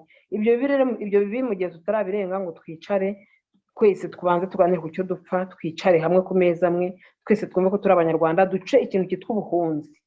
Umunyarwanda aho ari hose aveyo aze mu gihugu cyacu, twubake igihugu kimwe. Tureke kugira u Rwanda rufite impunzi, tureke kugira u Rwanda rufite ngo abanzi ngo b'igihugu, wareba nyese ngo kuki udakunda igihugu, kandi ntarigeze mpunga kuva navuka, sinigeze mpunga igihugu cyanjye, ahubwo ndagikunda, amanywa n'ijoro mba ngishakira ineza n'ituze rya rubanda, nshaka ikintu cyatuma tugira amahoro, ikintu cyatuma abanyarwanda bongera kuba umwe, bongera kugenderana nta wishisha undi. Kera twaragendaga bwakure bwije tugeze tukaryama bakadusasira, tukazagaruka tuje kubasura twabagize inshuti, aribo havuye umugani uvuga ngo inshuti iva ku nzira. Nuko twabanaga. Ariko uyu munsi ntaho wajya gucumbika, aho kugira ngo ujye gucumbika mu rugo rw'umuntu, aho kujya gucumbika kuri polisi, ukarara muri burigade, ibiheri bikurya, bwacya mu gitondo ukongera ugafata urugendo ugasubukura. Nguko iki gihugu turimo. Ntabwo rero icyo gihugu tukishimiye. Turashaka igihugu cy'amahoro, turashaka igihugu cy'umunezero, turashaka igihugu cy'abanyarwanda, turashaka igihugu kibumbatiye amoko yose uko ari atatu, gatwa, gahutu na gatutsi, tukaba umwe, twese tukaba mu gihugu kimwe, nk'uko abarundi bari mu gihugu kimwe cy'u Burundi, kandi bakaba bavuga ururimi rumwe. Uyu munsi bose bakaba bafite perezida bishimiye, ubayoboye neza uko babishaka n'uko babyifuza. Natwe nicyo kintu dukeneye hano mu gihugu cy'u Rwanda. Ndumva ari uko nguko nasubiza ikibazo warumbajije, kandi nanzura mvuga yuko izi mvugo, aya mazina bita abanyarwanda bagenzi babo, bamwe ngo ni inkotanyi, abandi ngo bamwe ngo ni mbere ayo bavugaga murayazi, ngo ni abanzi b'igihugu, ngo ni ibigarasha, ngo ni abavantara, ngo amazina menshi mabi adaha umuntu agaciro. Twari dukwiye kuyareka, ahubwo tugashaka ikintu cyatuma abanyarwanda twese twongera kwikusanya twagaruka mu gihugu cyacu. Urakoze Agnes Uwimanankusi, ushoje neza ku buryo numva nta byinshi nakongeraho, kubera ko icyo abantu bakeneye ni amahoro, ni ubumwe n'umutekano mu banyarwanda. Abantu rero bibwira ko ngo abantu bari hanze bose bakabona mu ndorerwamo ngo y'ibigarasha, ibigarasha nabyo ntabwo nzi aho babikuye, nje mbizi mu makarita, ariko ibigarasha ubwo nushaka kuvuga ngo ni ibitagira akamaro, ibintu bitagira umumaro. Ariko ntekereza ko uko gushaka gufata abantu bakabita ibyo batari byo, bakabagira ibintu, nibyo bintu byakomeje guteza ibibazo. Kuko wa mugani nk'uko wabivuze uvuga uti inkotanyi ziza bavuga ngo ni inyenzi, tuzi ko zifite imirizo, tuzi ko zigize gute, babyita inyamaswa. None n'ubundi abantu babaye ibintu, ni ibigarasha, ni inyangarwanda, ni abanzi b'igihugu. Ibyo bintu rwose nanjye turemeranya ko twakagombye ibyo bintu byagombye gucika, tukubaka u Rwanda rw'abanyarwanda bose, tukubaka u Rwanda rutavangura. Intambara n'amaraso yamenetse mu Rwanda arahagije ndetse yarenze urugero. Kuvuga ko hari ibibazo byabaye, ibibazo nibyo. Uyu munsi Uburusiya na Ukraine birimo gusenya, Uburusiya buri gusenya Ukraine, ariko ejo uzababona ku ntebe bari gushikirana kandi bongere babane. Ntekereza rero ko ibyo rwose ari ibintu abanyarwanda bakagombye kumva. Ariko nge nkagaruka mvuga nti abategetsi abategetsi b'u Rwanda bajya kuvuga ngo umugani bakavuga bati umwere uturutse bukuru bucya wakwiriye hose. Niba abayobozi b'igihugu ari bo bavuga ngo rubyiruko muhaguruke muhangane, nsanga ari ibintu bihangayikishije. Habaye imitwe mu mashyaka atandukanye, bigeraho haba uw'interahamwe ari wo mutwe wamamaye cyane nubwo atari wo wonyine wariho. Uyu munsi hari intore. Iyo mitwe ntago tuzi aho yose yerekeza. Uko interahamwe zarangije twarabibonye, uko intore zizarangiza ntabwo tubizi, ariko ntekereza ko abantu bagombye gusubiza agatima impembero bakumva ko u Rwanda ni igihugu cy'abanyarwanda bose. U Rwanda icyo abanyarwanda bakeneye, ntekereza ko bose nk'abo bavuga ngo bari hanze, si ukujya kuruturamo, ariko byibuze kubona uburenganzira bwo kujya iwanyu ukagenda ukagaruka, ugasura abavandimwe, ugakora ibikorwa, ugafasha bufasha. Ntekereza ko byaba bifitiye akamaro haba abanyarwanda bari hanze, haba bari mu gihugu, ndetse n'abayoboye igihugu. Ubwo rero ntekereza ko wenda gukomeza guhindanya abantu babita amazina, babagira ibyo bishakiye, cyangwa se kumvikana ko hari abantu bafite ijambo n'uburenganzira mu gihugu kurusha abandi, uko guhangana kw'abanyamakuru n'ibinyamakuru nibyo abareba neza babona ko RTLM abanyamakuru bayo nabangeze Hasani bajye bareba ahantu baherereye. Iby'isi rero ni gatebe gatoki. Ntekereza ko dushaka twakoroherana tukareka guhangana no gukomeza gukurura ibibazo bitari ngombwa, kuko nk'uko babivuze abanyarwanda bose bagize ibibazo, nta muntu n'umwe jenoside itagizeho ingaruka, kandi ntacyo twanakora kugira ngo ibyo bisubire inyuma, kuko abavuye mu buzima baragiye, ntawe ushobora kubazura.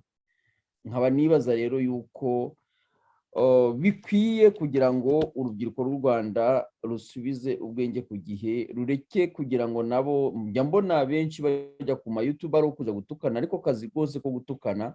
Cyo koze nge nababwira nti nize tuganire, duhure mu biganiro nk'ibi ngibi, tujye impaka zubaka, dufashanye turebe ukuntu twatera imbere. Ubwo rero Madamu Agnes, nagira ngo niba nk'umunota umwe hari icyo mwabwira abaduteze amatwi, rwose mwawufata, noneho mukanabasezeraho. Ijambo ni iryanyu. Urakoze cyane, urakoze ku mwanya mwiza wampaye kugira ngo tuganire. Iyi ni intambwe ikomeye cyane kugira ngo nereke abantu ko ngewe mvugana n'umunyarwanda aho ari hose. Twabavugana ko mvugana n'ibigarashange ntacyo bimbwiye. Ahantu hose navugira kugira ngo ntange umusanzu wo kubaka igihugu cyanyu nzavuga. Nibiba ngombwa ko mbizira mbihanirwa nzabihanirwe. Ariko nkabambaza cyane, nsaba cyane urubyiruko gushishoza rukaba amaso, kuko hari umuntu urushora mu bintu bitari byiza. Ndibuka urubyiruko rwa MDR rwitwaga aba GDR, rwa urubyiruko rwari rwaratojwe muri jenoside.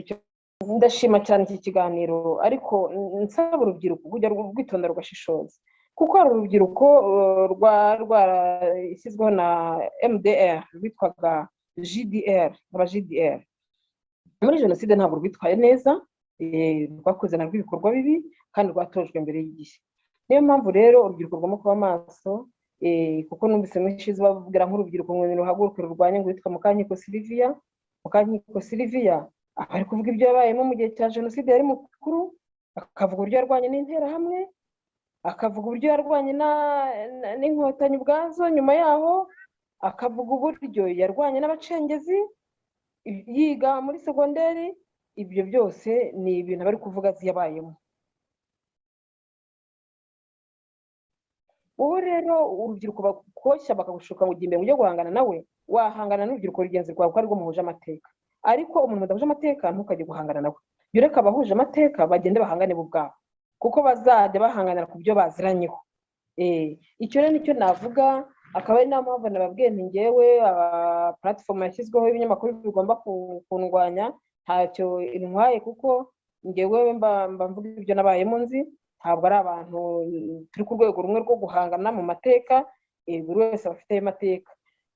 Rero ikindi nshima cyane ni uko uyu munsi tubasha gutanga ibitekerezo tubwira isi yose, kandi nta muntu ugomba kudutera amabuye, nta muntu ugomba kudutera amabuye, kuko niba tuvuga ibyo twe tuzi nawe ugomba kuza ukavuga ibyo uzi ukatunyomoza, nta kibazo.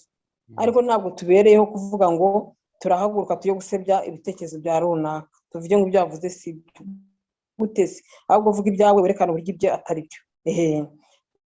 Njyewe rero ikindi gihe kirageze buri muntu wese yubahe mugenzi we. Umuntu ni nk'undi, nk'uko njya mbyumva mu ndirimbo, umuntu ni nk'undi. Ni ukuvuga ngo umunyarwanda aho ari hose yubahwe, yaba ari mu Rwanda yaba ari hanze y'u Rwanda yubahwe, kandi igihe cyose umunyarwanda, ubundi kera umuntu yaritsamuraga undi akamubwira ngo gakire, niwo muco twakuranye. Nta mpamvu rero yo kubaho dutangira guhigana twebwe hagati yacu ubwacu. Umunyarwanda aho ageze hose, yaba ageze ku mugabane w'Uburayi bakamwikanga ati avuye mu Rwanda, no kuva mu Rwanda byonyine bikaba ari icyaha, ukagira ipfunwe ryo kuvuga ko uvuye mu Rwanda kubera amateka mabi yaranze igihugu cyacu. Nimureke amateka mabi tuyahanagure, twubake amateka meza. Nimureke igihugu tugihindure, kuko nitwe twacyangije, nitwe abanyarwanda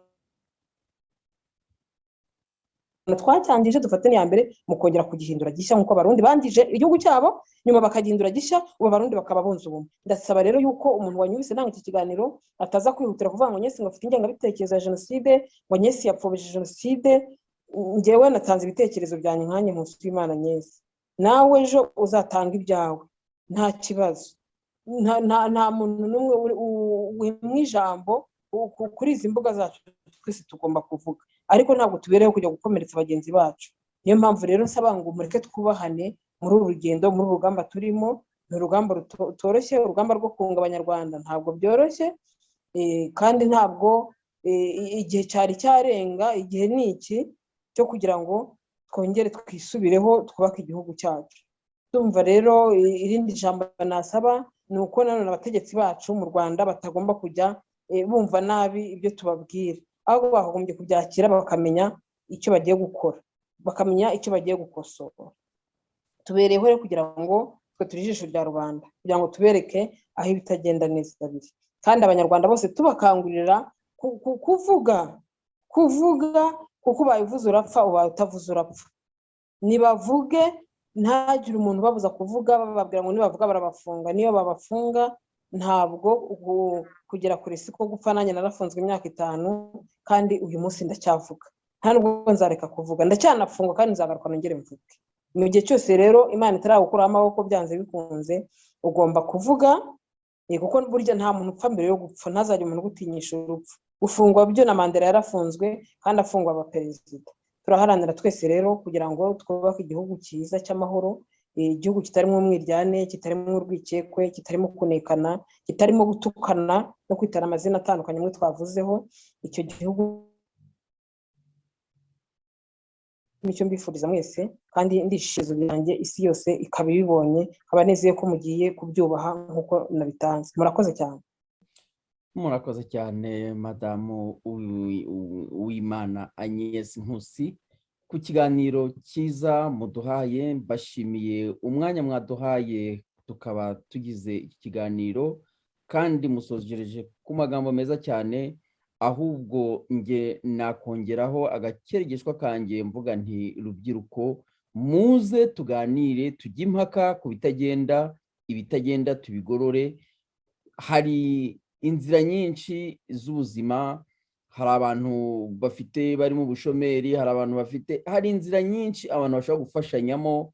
Iyo umuntu ari hanze undi arimo imbere, hari ubundi buryo bwinshi baba bashobora gufatikanya kugira ngo byibuze batere imbere, aho kugira ngo tujye twirirwa duhanganye dutukana, kandi mu by'ukuri tutazi n'icyo turi gupfa. Ndatekereza rero ko nibidushobokera tuzaganira n'abandi n'urundi rubyiruko kugira ngo turebe ko twakwiteza imbere. Niba tugomba no gushyiraho amashyirahamwe tuyashyireho, ariko amashyirahamwe yubaka, atagamije gusenya, haba gusenya abantu, gusenya ibintu, gusenya imitima y'abanyarwanda. Imitima y'abanyarwanda yarasenyutse bihagije. Tugeze igihe twagombye guhagarara tukavuga tuti munyarwanda icara utuze, wenda urye duke ubonye ariko uturye mu mahoro tudahoze duhanganye. Murakoze rero, ndabashimiye namwe abadukurikiye cyangwa abazadukurikira. Turifuza ko ibiganiro n'ibitekerezo mwakomeza mukabiduha, kuko icyo dukeneye ni ukumenya niba koko u Rwanda ari urw'umwe undi akajya hanze. Ese koko tuzahora muri gatebe gatoki vamo? Murakoze, turabashimiye kandi mugire ibihe byiza. Mwari kuri Bonheur TV. Imana ikomeze ibane namwe kandi Uwimana ibihe byiza.